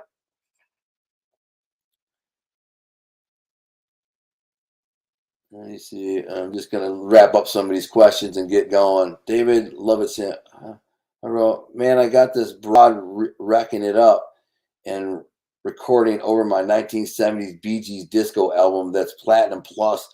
Blink 2X does X puts a contact on that button. Pock. Not sure what the F that means, bro. Maybe you're drinking. M smokes a lot. John Doe. What's John Doe talking about, man? That would be cool if Gunner did homework on his guests and called them out on when they lie. Yeah, that would be cool. Never going to happen for 2 reasons. I'll tell you why, buddy. Gunner doesn't give a shit at all. Zero. About if they're lying or not, who they are, whatever. I have better things to do. In fact, I'm not a journalist. I'm not Scott Bernstein. I'm not, George Anastasia. I don't read up on these guys. I don't care whatsoever. So that's reason one. Reason two is I'm a gentleman. And if a guy comes on my show, I'm not going to attack him like a douchebag. I'm not going to call him a liar and call him out because I don't care. And I'm not a douchebag.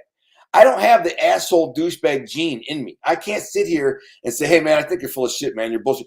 Now, in the videos I did with Grimaldi, there are some times where I was calling him, like, "Come on, man, this don't make sense." And then in the third episode, you'll really see me kind of go hard on him with regards to his military deployments and things like that. Like, no. But I'm not going to call a guy a liar. I'm not going to bash him. I don't have any facts in front of me to prove that he's lying. I've got nothing. I'm not going to call you a guy a liar, definitive. That's not your family. You aren't related to that guy. You were not there. I don't know, and I don't care. So come on my show, share your story, entertain the masses, the people who watch it. Some people hate it and call you a liar. Some people enjoy it and say, regardless if it's true or not, it's entertaining. And I found him fascinating because, frankly, me, Gunner, I found Anthony Grimaldi very fascinating because he's either a sociopathic con man on the highest level of an actor, great writer, creator, or he was a freaking real wise guy. I mean, I think the truth is in the middle somewhere. I think that he was around wise guys, no doubt, because the way he acts, talks, and thinks is like an authentic wise guy from New York during that era. I can't say from New York because I wasn't in New York at the time, but I knew wise guys from his generation, and I was around them a lot, and they thought a certain way. Just the way he talked about the numbers game, for example, the numbers racket, and just the way he talked about manipulating the mayor and stuff like that, and how they did it. And then, I mean, it was like he didn't miss a beat, man. Like everything he said was exactly how it is and was and will as always is. And he was so unless he studied the shit out of this stuff and like really like pounded it in his brain to where it like blurts out real to him. I don't know. I'm just saying, but I don't care. So I had fun. I enjoyed him. I got like 4.5 hours of footage with the guy, and I think it's great, man. And again, I'm a novelist. I'm a writer, so I understand. If he's a creator, that's another thing that's funny about me with regards to me. The people who say I'm lying about my life. It's like, dude, I am a professional novelist. Have you read my freaking novels? Do you know how big I write in terms of stories and characters and whatever? I wouldn't make myself a two-bit scumbag hustler, nobody on the street, DeFeto, muscle for my uncles. If I was to create a legend for myself, I would create something much better. I would have made myself much bigger than I was, or something much greater. Because that's, if I'm going to create, I might as well. But then in fact, I was, just kind of a nothing. I was my uncle's nephew, and but they had juice, and some of them were made guys, and some of them were bosses, and they used me, and that's a fact. And so I go out, I do stuff, I earned for them, and that was that. Wasn't like I was some big shot. Never, and then they never claimed to be. I think it's the dummies on some of these other places and channels who start spurting. No, he's not what he claims to be, or he was never what he claimed. I'm like, never claimed to be nothing, man. They claim a guy beat your ass for freaking $300. Yeah, that was what I was, but other than that, I didn't say I'm some big shot mob guy. What I'm saying? I didn't care about that stuff, but I would beat your head in for nothing almost, and I would pull a gun and put it in your mouth, and I would pistol whip you, and I would do a lot of bad things that I did, and then eventually got convicted of with the prison for. So I don't think it's in question. Well, I do bad things, or did I do bad things? I did. And it's a matter for who I did them for, and you can connect the dots. Unless you're an absolute moron, you can't. It's easy to connect the dots. My family and me. Let me get through some. Anyways, I'm gonna go drink some eggnog. Some of that good nog. And we need to get Snoop Dogg on that nog. We need to get Snoop Dogg on his own brand of nog and call it nog. Huh? I won't say it because people will get offended. I'll probably get my video get freaking, deleted or demonetized. But no, dude, I could see it, bro. Snoop Dogg in front of drinking a big bottle of nog. It's called nog. I mean, dope, right? I mean, that's funny. What does Lexi say? Sammy says he's a samurai. So which is it? A bull or a samurai? Yeah, he's a samurai. Sammy is like one trip away from a broken hip old man. Sammy ain't shooting nobody, he ain't killing nobody, he ain't doing nothing. He's just freaking telling war stories, man. Like, and yeah, bro, Sammy was a heavyweight in the day. Yeah, Sammy was. Key word, operative word, was. Back in the day, he was the most impressive thing to me about Sammy the Bull was he was smart and he was an earner. Even though he was dyslexic and really didn't learn nothing in school, he had a brain on him. He was smart and he was an earner. And still to this day, he's still parlaying that intelligence into a business. He's basically he's hustling right now. He's hustling mob groupies and people who have an interest in the mob. So he's just out there recording videos and telling stories, and that's all. He was a hustler back then. He hustled concrete and wise guy stuff, and he facilitated a bunch of murders. It's real easy, man. Dude, telling a guy to kill somebody is very easy. Just so you know. I know. I have guys tell me to kill people, which I never did, but I'm just saying they had no problem saying, all right, listen, this guy's got to go and you got to do it. And I'm not doing it, but they'd find a guy who did, and they did.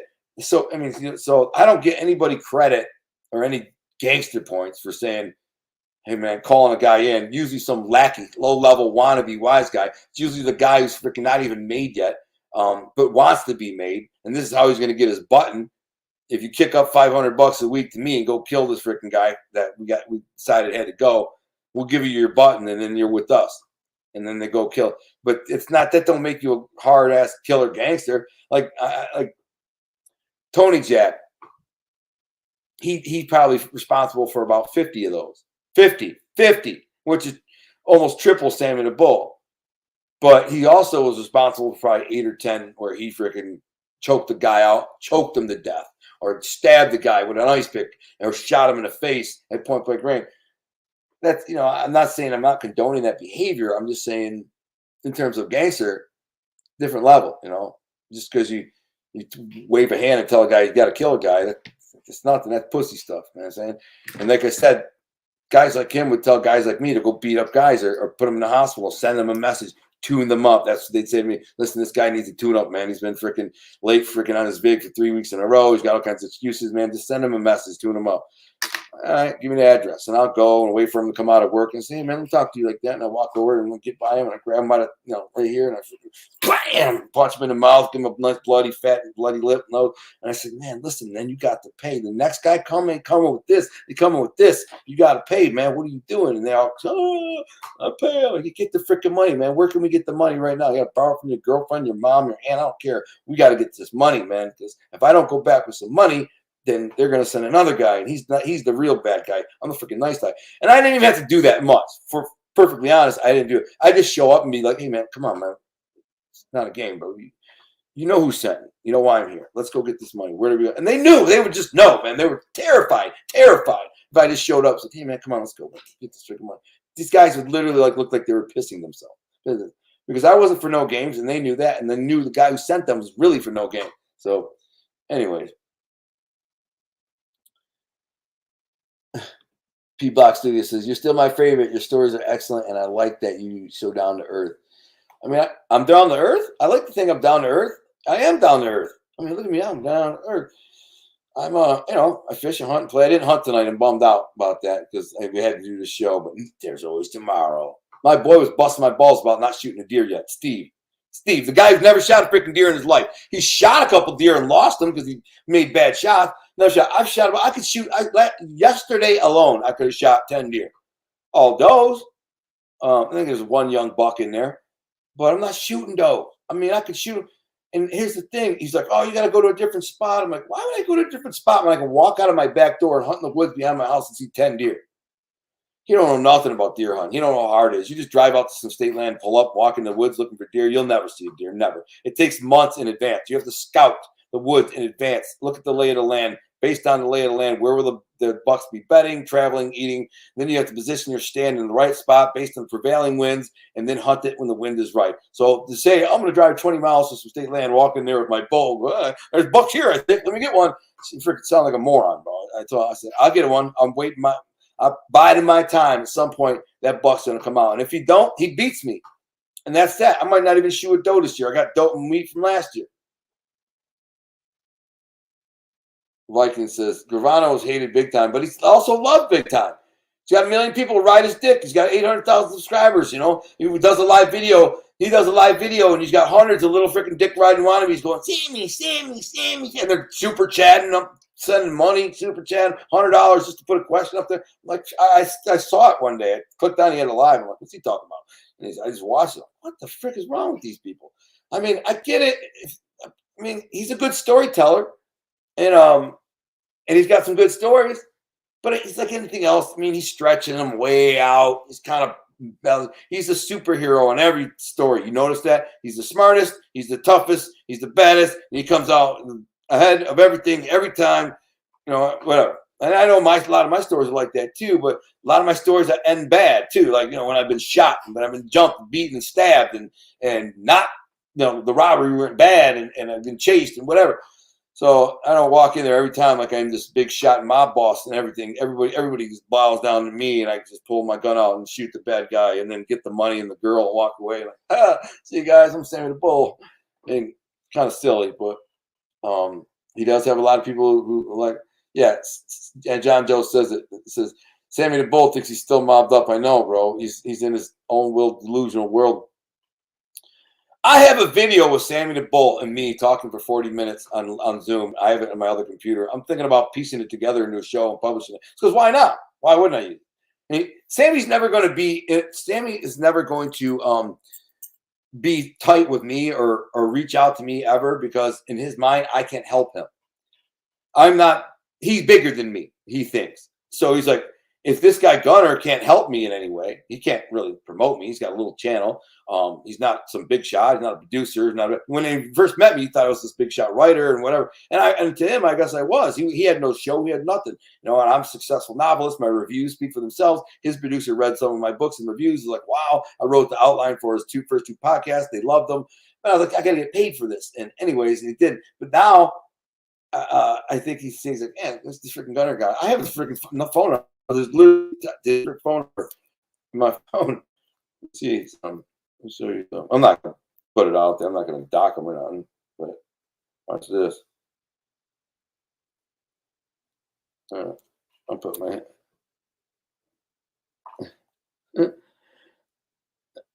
It's his phone number. I'm not going to call him, but I think I accidentally called him. He might call me back. What I'm saying is, I think he thinks I can't do nothing for him or never will. So he's like, he doesn't try to stay in contact. He doesn't try to, again, he's just feeling his way through this industry. It's Sammy the Bull. Sammy, how you been, brother? You never call, you never reach out. It's Gunner. Hello? How you been, man?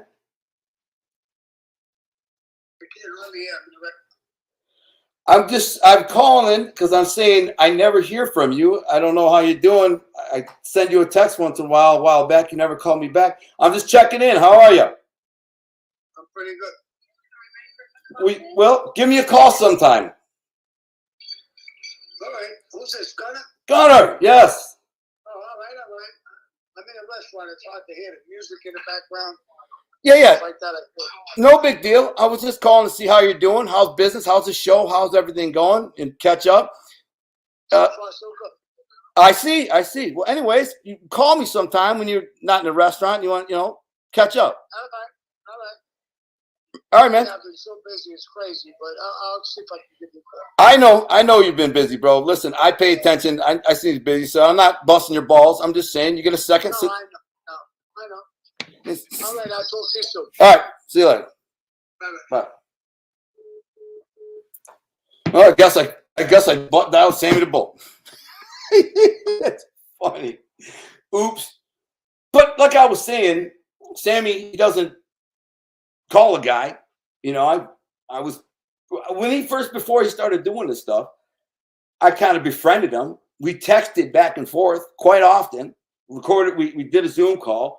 I helped him with his thing, and then as soon as he published his thing, he was like, "I'm good, Gunner. I don't know you," but on his behalf, now he's just telling me he's very busy, and that's why I always say, "God bless him, man." He's in the entertainment business. He's hustling. He's trying to make a buck. I know how busy he gets. I mean, he's busier than me probably, and I'm incredibly busy. So, but I feel like the least he could do is call me once in a while, just to say, "Hey, Gunner, let's stay in touch. Or here's a text. Or even say something like, or invite me on his show. He knows his show could help my show. Or come on my show, and him coming on my show could help my show. But he doesn't do that. So that's why I don't really feel bad about busting his balls about, him just kind of doing his thing. Anyways, that was interesting.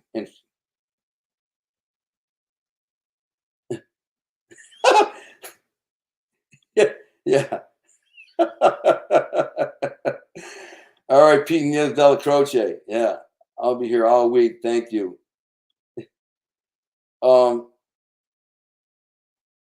Yeah, I might, you guys. I feel bad now because when I kind of had a dispute with Sammy, I got angry and kind of felt like I maybe aggressively mistreated him a little bit. And then he called me and said it wasn't anything personal or nothing. It was just whatever. And now I tend to do that to him too. Like I'm not trashing him. I'm just saying I think he gets caught up in this world of him promoting himself as a mobster and forgets to remind everybody that, by the way, I'm not in a mob anymore. I'm not a mobster. I'm just an old man telling stories about when I was. But he's playing the role or the character to the fullest. And for that, I can't flaw him. I can't fault him. I mean, it's what he's doing. I guess it's kind of what I did too. You know what I'm saying? I'm not trying to project myself as a mobster. I'm just a freaking writer. I hunt fish. But I'm just saying, I'm still me. It's still me in here. I'm still a big guy, tough guy. I still knock your freaking head off if I'd make that decision. I still could go that way real quick if I need to. He's past that point, but now he's probably at the point where he's got enough money to pay someone to handle it. He's got a son who can do some handling, whatever, if he needs to. But he's not a gangster. He's an old man telling war stories, and it is what it is. And I wish him the best at doing it. He seems to be very good. He's a great storyteller, and I told him that when we were on the Zoom call together. I said, Sammy, you're a great storyteller. Fantastic. You got a great memory, freaking very detailed, which was, I was kind of surprised that he wanted me to write the outline of the podcast to help him with the detail. And in my mind, as I'm listening to him, I'm like, damn, bro, you got the detail down, man. So I had to think hard as I'm writing it out, how to make it more detailed. And when I did, then recreated that world and like keywords and bullet points that would spark his memory to grab onto other pieces and other side stories. That's what I said. The side stories that could later be used as other stories attached to it. And that's what he's doing. It's exactly what he does with all his shows. So they got good at it. They kind of mastered it now. They have a team, a crew. Rich Miller, really good dude. Rich Miller is like brilliant. That's his main like director, producer dude, Rich Miller. Dude's freaking OG. I wish I had a Rich Miller. If I had a Richard Miller, my channel would have 1 million freaking subscribers. We all need a Richard Miller. This dude's a beast on everything, really. Super smart. You got to love that guy. Anyways, so they've mastered Sammy's persona, his character, his marketing, his whatever. But anyways, he's probably thinking right now, what if frick would Gunner call me out of the blue? Oops. But he answered, so whatever. I'm answering. No, he called me back. I butt dialed him. I actually touched his thing by accident, and he called me back. Oh, I'm like, it's Gunner. I could tell he was surprised because I have a feeling that he thinks that I don't like him or care for him or have some animus towards him or whatever. I'm pretty sure he thinks that. And so he's probably surprised. It's Gunner calling me. But I'm not. I'm just like, what's up, dude? I don't care. I'll talk to the freaking guy. Wishing him the best. I want him to succeed.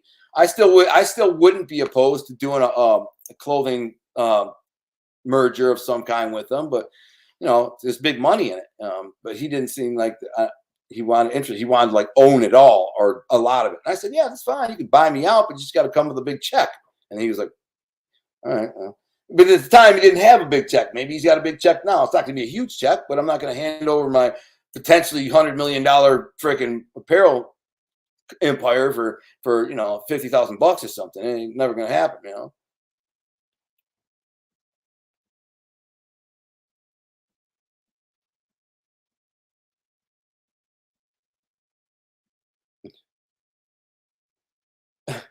He said he picked up the phone. How many people to tell I'm off?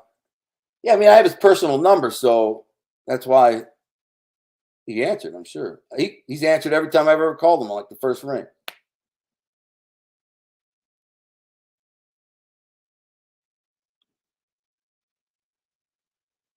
Yeah, I mean, it's easy to hate on someone that you find something you can respect about a person. Hate is easy. That's true.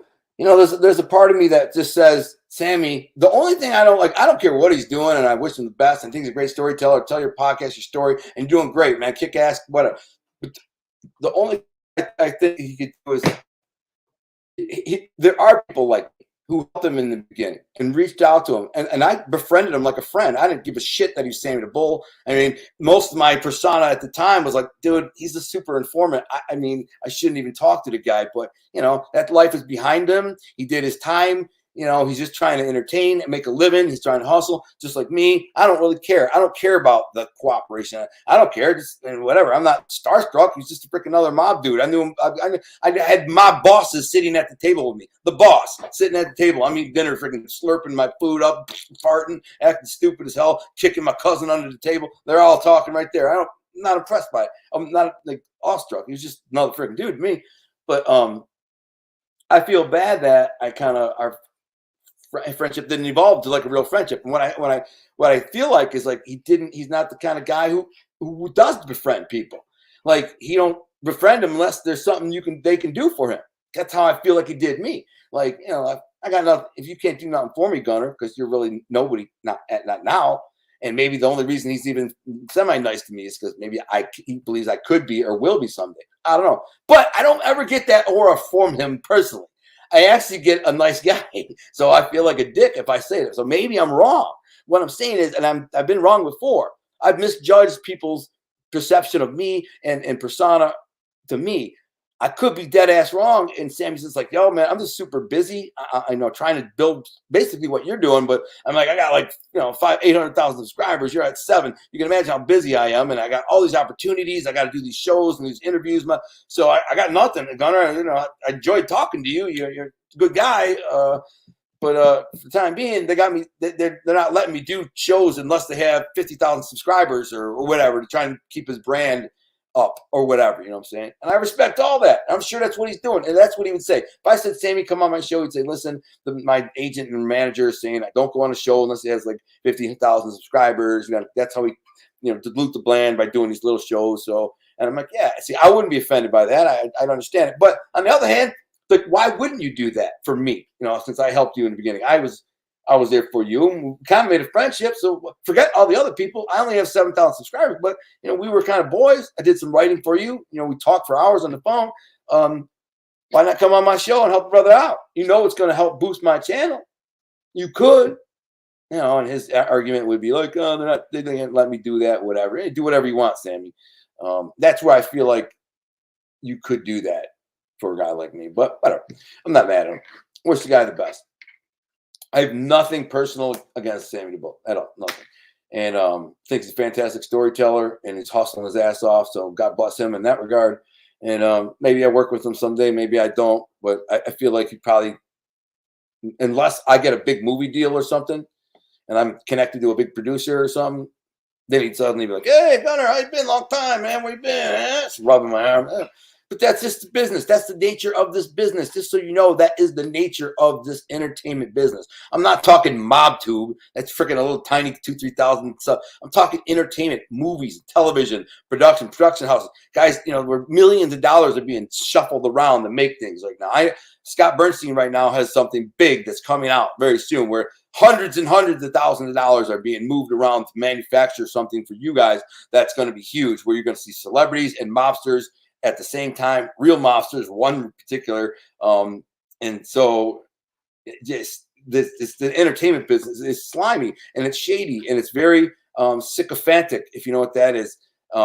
Sycophantic meaning people kiss up to other people who feel like they can help you. And if they don't feel, they feel like they can't get anything from you or help you, they kind of just move on to the next guy. What do? You know what I'm saying? You can't help me. How about you? You know, and that's everybody in this business. But I'm not used to that. I'm used to freaking like normal people. So when I befriend a guy like Sammy, like I did, we were talking every day, like literally on the phone for hours, you know, talking.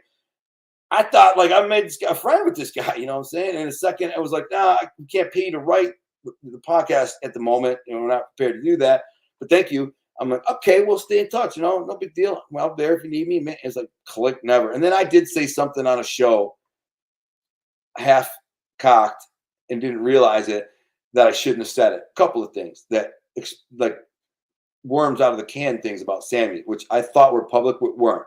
And that got Sammy kind of irritated. And that kind of pushed him away from me. I know that. And I apologized. I didn't mean to say that. I didn't even know. You know, whatever. And then Eric Sean wanted to do the show Wise Guys with me and Sammy the Bull, Francis, Larry Mazza.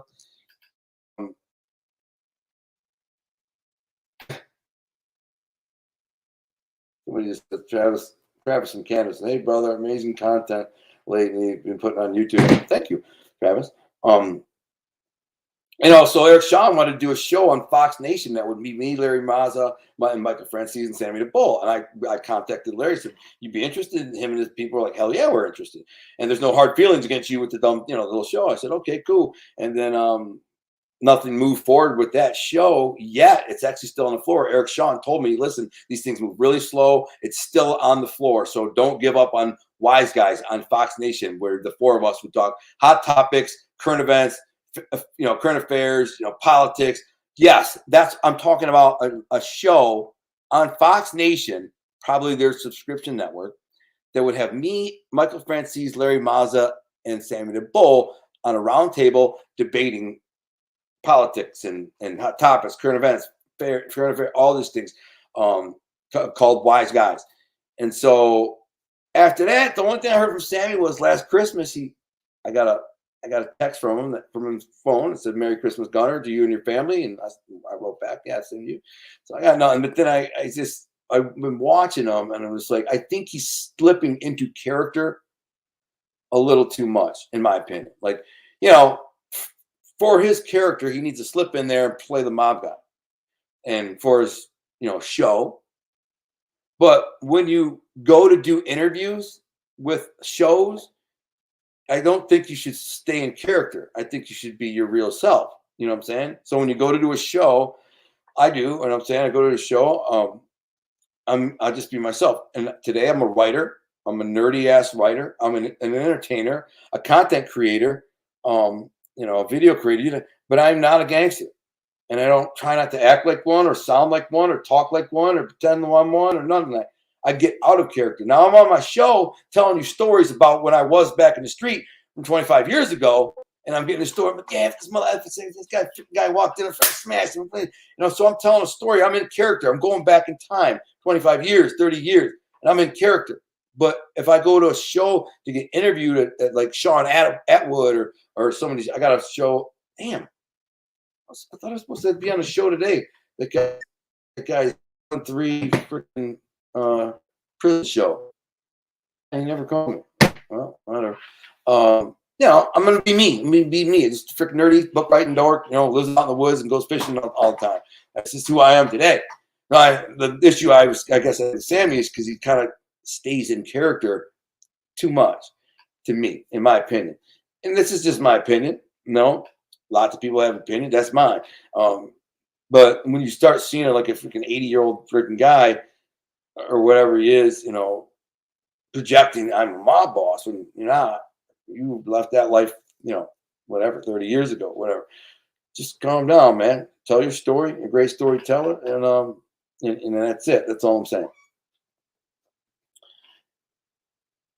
He's picky about interviews. He's supposed to be picky about interviews. He told me why. I know that. He does still think he's, yeah, exactly. He says he still thinks he's an underboss. You know, hate on Sammy, but you're right. He'd probably just better ways to focus his energy. But he just thinks he has better ways to focus his energy. Yeah, I mean, I'm not hating on him. Once you put on long enough, you can't take it off.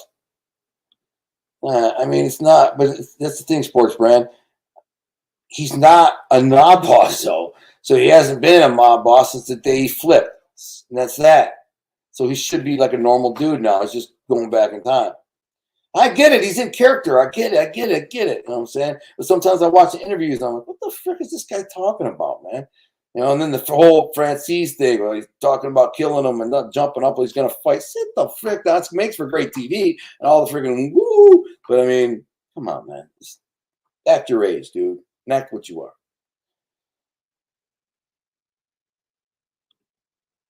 Like I said, he thinks I can still get someone. Yeah, man, anybody could get anybody done, bro. Anybody. He's not connected like that. He's not in the mob. No mob guy's ever going to deal with Sammy the Bull. Are you kidding me? His son or something might do something. But anybody, I right now, if I want to have somebody killed, I can make 2 phone calls and I have a killer on the line. Yeah, 20 G's. Give me the address. Done. That's easy. Anyone could do that.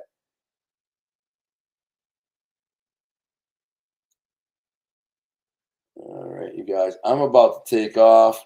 How wild would it be to go back in time and tell Paul Castellano that he was about to gonna make Sammy the Bull a YouTube star? Shaking my head. Life is crazier than fiction. Yeah. Chad is an alpha. Chad, I don't even know who's like. Lexi said,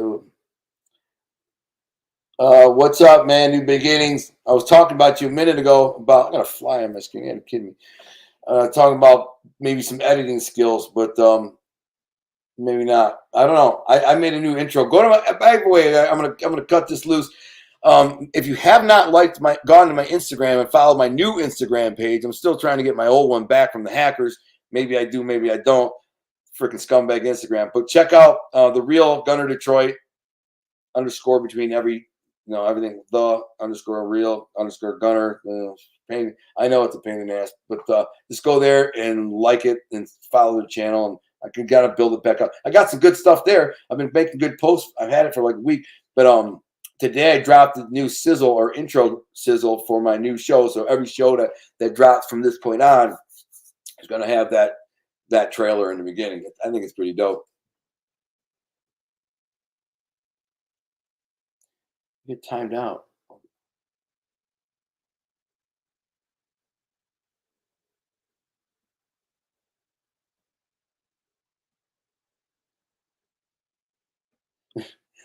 Yes, FPS chat hates Gunner. I can care less. If Jeff FBS's chat, which I think means like the people that follow him hate me, I can care less because they're not my target demographic. They're nothing. So anybody who's in his thing, like worshiping him or riding his dick or talking trash about me, they're absolutely not my market. They're just nothing. So they're not buying my novels. They're not buying apparel. They're not could never help me advance my career as a writer or financially or whatever. They might give $5 to him when he needs, when he's down on his luck, but I don't need it. So I can care less. They're not helping me in any way. So he can have all of them. Take them all. Let them hate me. I can care less. I won't go on his thing and listen to what he's saying. I won't do nothing. Because if I do go on his thing and listen to what he's saying and he says the wrong thing, then I flip the switch, then I'm on an airplane and I got to bring bond money and lawyer money, and I'm just not going to lose to it. He'll dig his own grave at some point. Another person every night buys him dinner trying to schmooze up to him. Yeah, probably. He's a busy dude, man. To be perfectly honest, Sammy the Bull probably does a very boring life. He's always promoting, marketing, doing basically what I do too. He's got other things on the projects and hopefully TV deals and maybe movie deals and traveling to other countries to do appearances and whatever. So on the most part, I don't think anyone's riding his dick like that. Just trying to hustle, man, trying to earn before he dies. He's old. The guy could freaking keel over at any minute. What's your comparable stories of Saint of New York? Did you tell Little League players you were going to run the Detroit Mob someday? So don't bully. I don't even know what that means. But I never told anybody anything about the mob unless it was involving the mob. That's it. I didn't talk about my family or anything involving my family with anybody unless it was people that were involved with family. That's it. And that was how it was. Even my best friend never knew, he knew some, but he didn't know how much or to what level because he wasn't part of it. That's not how it works. No, I know in some places in the world, and it's all, you know, out there. You go walk in a place. Hey, Tommy, you know who he's with? That's what the guy was with Mikey Fatso. Remember Mikey? Yeah. He got his button the other day. And now he's with him. And they're in like a crowded restaurant. Everyone's eating. They're like, that stuff right there will get you killed in Detroit. Cindy, what's up? I'm trying to find out. Anyway. I heard Tony brings illegal aliens over the border and gets them all his pizza. What's the deal with that dude, Tony Pizza? I don't know the dude. I have no idea who he is. Is he some kind of wise guy or something? It was an old connected dude. I know he hates fat ball Sicilian. He keeps popping up on the suggestions. I'll click on it and he'll kind of rant for a while. And I don't even know what they're talking about. Just like that Sonny kid, which is even worse. I'm intrigued. I'm sitting there taking a dump and it's suggested. So I click on it. I will listen for 5 minutes trying to figure out what the frick is this guy talking about. I just don't know. Same thing with pizza dude. I was actually going to donate because we donate money. We donate 10% of our income, right? To Catholic church. I mean, not Catholic, but the church, Christian church, excuse me. And we go to different places with it. You know what I'm saying? My wife handles it for the most part. But if I feel like donating, I'll donate. And I saw this guy and he looked down on his luck, man. He was talking about he was homeless. And I thought, oh, geez, man, it's horrible, man. This poor freaking guy, man. I went to go do a super chat. I was going to give him $100. And it wasn't a live stream. It was like an old live stream. So the live stream had ended.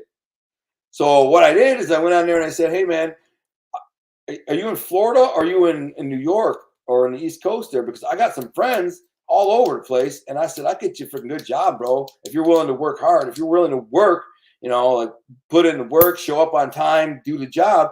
I'm not talking concrete, physical crap. He's an old man. But something, something good, $20-$30 an hour, pay the bills, you won't be homeless, for long. I said, if you're interested in that, bro, here, message me. Here's my email. I'll hook you up. We'll make some calls. Don't matter where you're at. I got friends in every state, all over the freaking place. And I'm not saying I'm a big shot, but I got, been doing this for years. I got thousands and thousands of social media followers. I have an author page for my Facebook. On Facebook for my book. Then I have a To Be a King page. To Be a King has like 5,000. The book itself has like 5,000 followers, my book. Then my author page is like 3,000, 4,000. And then my personal page has 5,000. And then I'm part of the National Crime Syndicate website, who has got like 77,000 email subscribers and like 700,000 subscribers, plus 44,000 subscribers on YouTube. I'm talking about the website. So anyways, I got all kinds of friends that I've made over the years. And they're from West Virginia or Kentucky or Florida or Georgia, Atlanta, New York, Jersey, all over the East Coast. And I know them. I got their freaking numbers. Just like Sammy the Bull. I got them on the phone. I could call them right now. I'm like John Pellegrati. I'm like, it's a big construction company. I'm like, yo, can you get this guy a job? Give him a good job. Give him something $25-$30 an hour, man. Help the guy out. And I said, okay, I'll do that. And I put it down there. And I never heard nothing from the guy. So I don't know his story. What does anybody know his story? I don't know it. Please fill me in. I have no idea who it is. Just like the Mob 2 groupies and the weirdos in the door. I don't watch them. You think I'm going to waste my time of my life watching these freaking guys? That's their job to watch me. This is their job to freaking watch me and then come up with a bunch of bullshit hater drama and talk to their dorks that follow them about me and then keep finding something else. They got no talent. They have no personality. They have no character. They have nothing going on. They have no future. That's what to do. They have to grab on something I said and then throw it out there and say, he did this, he did that, he said this and that. I don't watch their stuff. I don't give a shit what they say or do. I'm running my show. So anyways, I got to get going, you guys. It's getting late, man. It's almost 2 hours. I told myself I wasn't going to stay on here for more than an hour. And I got on this rambling tangent because of Sammy the Bull. So I guess I'll have to catch up with y'all soon enough. Let me see if anyone knows about this guy, Tony, though. Anyway, we talk shit again. FBI should just ignore him and give him no clout.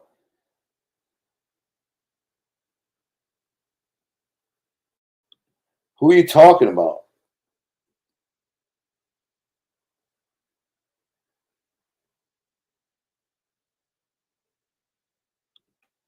This guy, David Lovewitz's channel is maybe on drugs or drunk. I don't know.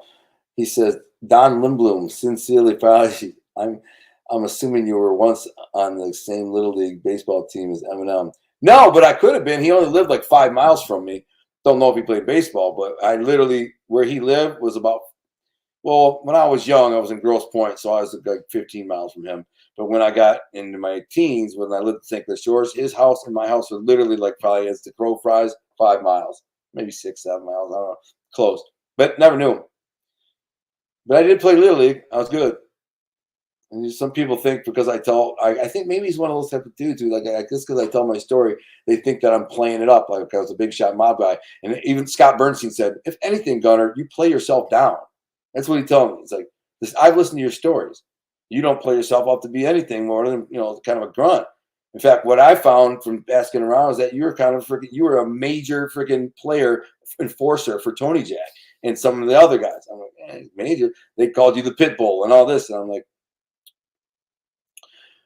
not really. If it was the case, it was just more on the street reputation stuff than it was anything. I didn't think so. So anyways, I'm never playing myself up to be anything because I have no point. And my life is what it is. It is no more or less than it was. It's not grandiose.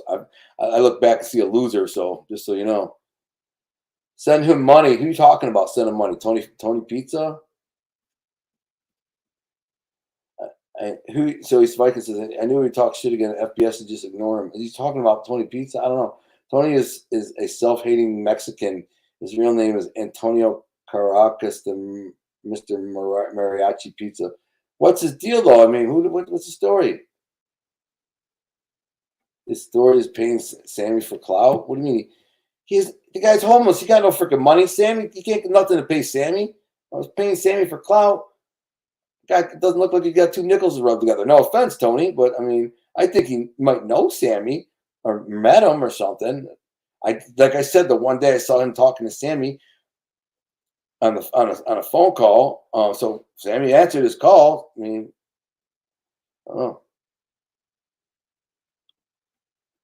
know. He said, Lexus, I've never seen a homeless man eat with a cell phone eating $50 seafood dinner, complaining that his money people send him isn't good enough. Well, he's working that channel for the suckers, I guess. Dude, all you got to do is watch some of these channels and look at the suckers. You know what I'm saying? At least with my show, I'm giving you real content, good content, a character, not the drama, not the chill and stuff. And I got $15 in super chats for this show. Not that I care. I'm just saying that's all I got. Then the beggars and the dorks to get on there and they get hundreds of dollars. Not that I care. I mean, if that's their hustle, good luck. But at least I'm providing you with content like Larry's picks and good information. And last week while I was doing a show, Louis Lombardi and Nino Caniglio called in, Facebook me while I'm doing a show. Now I just talked to Sammy the Bull on the phone. So at least you're getting some entertainment value out of it. I don't know what Tony does. What is he? Is he entertaining? How does he entertain? Like, what's the story? I don't know.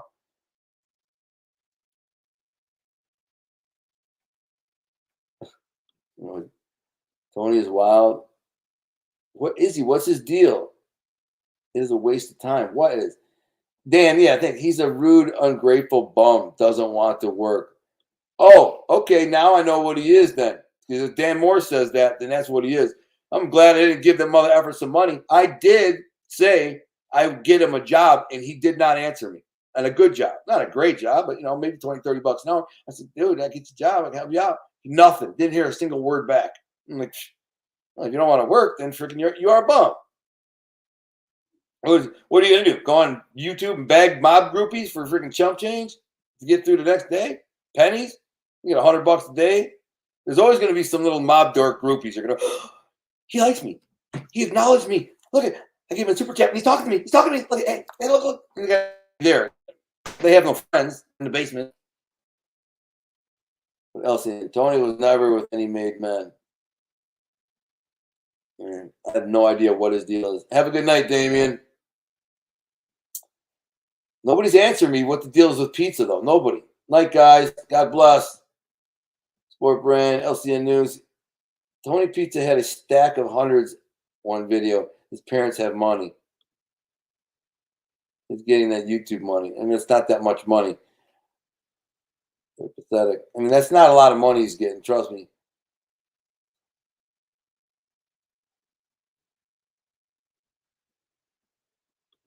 Yeah, it sounds like he's a scumbag, but I don't know his story. LCN says a rube. He's a train wreck, entertaining, so that's why he's a rube. But just think, people give that dude money. It's crazy. It's crazy. Well, guys, have a great night. I'm gonna wrap it up on the 2-hour mark. So thanks for tuning in. Make sure if you go back to the picks part of the show with Larry, he was here first 45 minutes. Go back, write down his picks, play them as he plays them. Put $100 aside. Play freaking $100. See what happens. Come back next week. Tell me how you did. I'm not. By the way, you do it legal. In Michigan, it's legal. There's FanDuel. What all the different platforms do it legally.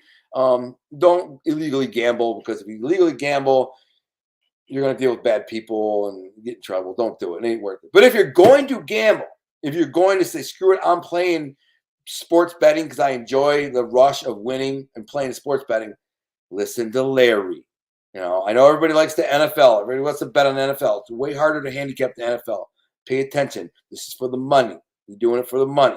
So put $1,000 aside, pop it on the games, boom, boom, boom. Next week, you're sitting on 2,000-3,000. Put $1,000 aside, pop it again, 2,000-3,000. 2-3, as the New York guys would say, 2-3, 2,000-3,000. God bless. See you next week. Everybody else, I'm out. Good night, George. Later, Viking. Everybody else, hit the like button before I go. If you have not hit the like button yet, hit the like button right now before I sign out. Hit the freaking like button. Now get in there and freaking like it. Just saying, I'm floating around on green screen, looking weird as hell. I gotta my head, man. Cut my head. Like it. Go, hurry up. Then I get out of here. Somebody said this is my medal. It's a dog tags. Arting dog tags genius. They say to be a king gunner 2017. I had these things 4 years now. Surprised I never lost them. I've left them places. God bless. Have a great night. We'll see you next week. My next live stream will be Sunday at 8 o'clock because I'm going hunting. And ask me anything. Think of whatever you want to ask me.